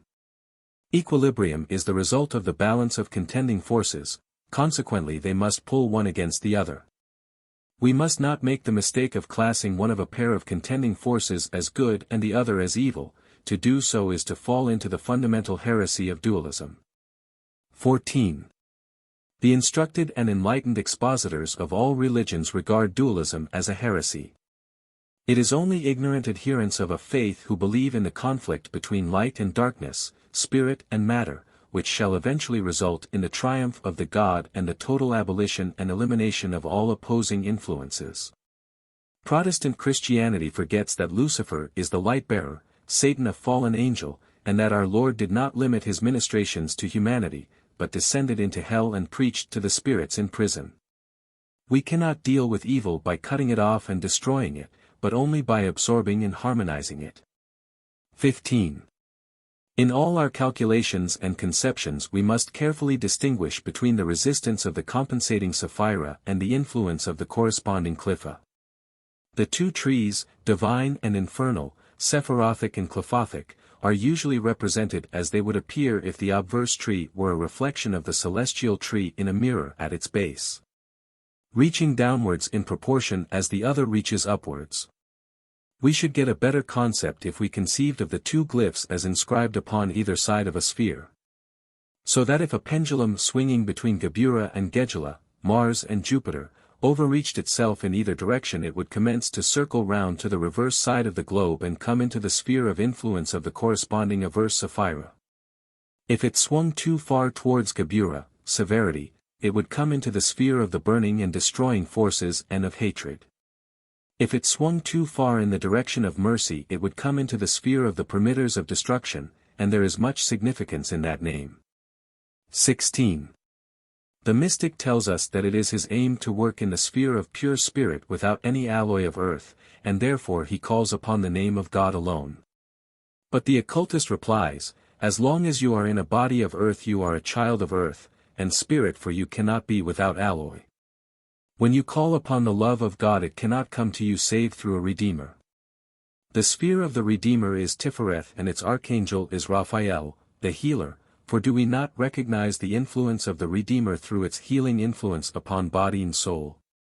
But the reverse of the Redeemer who harmonizes are the Zurmiel, the disputers, the great black giants ever working against each other. Do we not see their influence in the harsher doctrines of Christianity, in the idea of everlasting punishment under the dominion of the devil as contrasted with everlasting reward under the dominion of the vengeful and venal Jehovah? If these are not dual contending forces, what are they? Modern religious thought makes a great error in not realizing that one can have too much of a good thing. 17. The only time when there is perfect equilibrium of force is during a pralaya, a night of the gods. Force in equilibrium is static, potential, never dynamic, because force in equilibrium implies two opposing forces which have perfectly neutralized each other and thus rendered each other inert, inoperative. Upset the equilibrium, and the forces are freed for action, change can take place, growth, evolution, organization can occur. There is no possibility of progress in perfect equilibrium, it is a state of rest. At the end of a cosmic night it is said that equilibrium is overset, and in consequence an outflowing of power takes place once more and evolution begins again. 18. The equilibrium of the universe may best be likened to the swing of a pendulum rather than the grip of a clamp. It is not held immobile, and there is all the difference in the world between those two concepts. For in poise there is always a slight vibration, a push-pull between the opposing forces that holds it steady. It is a stability, not of inertia, but of strain. 19. This is represented on the tree by the two pillars of mercy and severity which pull against each other. Gebura, severity, pulls against Gedula, mercy. Bina, form, pulls against Chakma, force. If this counterpull ceased, the universe would collapse, as a man who is pulling on a rope collapses if the rope breaks. We must clearly realize that this tension, this resistance against which we have to strain in whatever we may be doing, is not evil, it is the necessary counterpoise of whatever force we are employing. 20. As was pointed out in a previous chapter, each cliffa arose primarily as an emanation of unbalanced force in the course of the evolution of the corresponding Sapphira. There was a period when the forces of Kether were overflowing to form Chakma, and the second path was in process of becoming, but not yet fully established. Therefore Kether must have been out of equilibrium, overflowing but not yet compensated. We see this phenomenon of the pathological transition stage clearly exhibited in the case of the adolescent who has ceased to be a child under control, and has not yet become an adult and self-controlled. 21. It was this inevitable period of unbalanced force, the pathology of transition, that gave rise to each cliffa in turn. It follows then that the solution of the problem of evil and its eradication from the world is not to be achieved through its suppression, cutting off, or destruction, but through its compensation and consequent absorption back into the sphere whence it came. The unbalanced force of Kether, which gave rise to the dual contending forces, must be neutralized by a corresponding increase in the activity of Chakma, wisdom. 22. The unbalanced force of each Sapphira then, which arose unchecked during the temporary phases of disequilibrium that occur periodically in the course of evolution, forms the nucleus around which were organized all the thought forms of evil arising in the consciousness of sentient beings or through the operation of blind forces that happen to be out of equilibrium, each kind of inharmony seeking its own place. It will follow, then, that what was at first a mere overplus of a force, both pure and good in its intrinsic nature, may, if not compensated, become in the course of ages a highly organized and developed center of positive and dynamic evil. 23. An example will once again help us to make this clear. An overplus of the necessary energy of Mars, Geburah, the energy that budges inertia and clears away that which is effete and outworn, would be certain to occur during the period prior to the emanation of Tifereth, the Redeemer. As soon as emanated, the Redeemer would compensate the severities of Geburah, even as our Lord said, "A new law give I unto you. Ye shall no longer say, an eye for an eye and a tooth for a tooth." Now this uncompensated severity of Geburah gave us the jealous God of the Old Testament and all the religious persecutions that have ever been done in his unbalanced name. It forms the Clipha of Geburah, and every cruel and oppressive nature is in sympathy with it. To its sphere goes all the overplus of the force they emanate that is not absorbed by the opposing force in the universe, all the unslaked revenge, all the unsatisfied lust of cruelty. And these forces, whenever they find a channel of expression opening up, rise through it.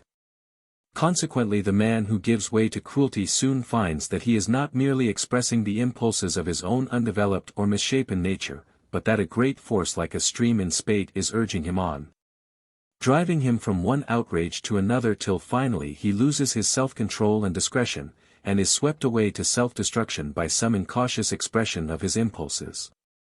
24. Whenever we make ourselves the channel of any pure force, that is to say any force which is single and undiluted by ulterior motives and secondary considerations, we find that there is a river in spate behind us, the stream of the corresponding sephirothic or clephathic forces that is finding a channel through us. It is this that gives the single-minded zealot his abnormal power. Conclusion. 1. Having ended my study of that portion of the Holy Kabbalah which is concerned with the 10 Sephiroth upon the Tree of Life, I can find no other words to say than, the little done, the undone vast. 2. This book will, I hope, be followed by other books. The 22 paths form a system of mystical psychology, being concerned with the relationship between the soul of man and the universe. As the 10 Sephiroth, being concerned with the macrocosm, are the key to illumination, so are the 22 paths, being concerned with the relationship between macrocosm and microcosm, the key to divination. And divination, taken in its true sense, is spiritual diagnosis, a very different matter to fortune-telling. 3.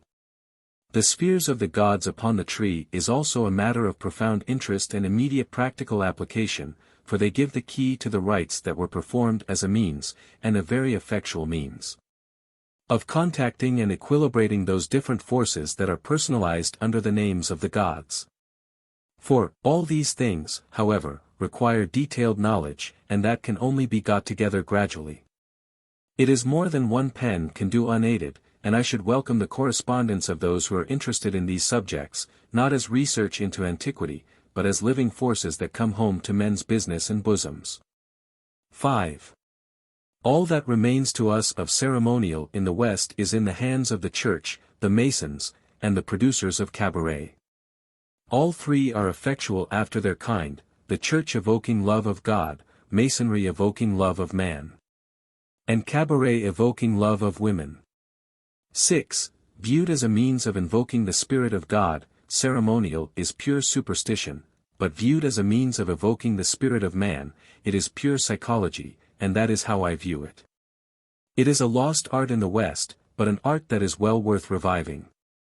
7. In these pages I have given the philosophical basis on which this art rests. Its practical application depends not only upon technical knowledge, but upon the development of certain powers in the mind by careful and prolonged training, of which the first is the power of concentration, and the second the power of visual imagination. It is concerning the power of the visual imagination that we are so lamentably ignorant in the West. Could just missed the turning when he sought in prolonged attention a substitute for spontaneous emotion. Diagrams.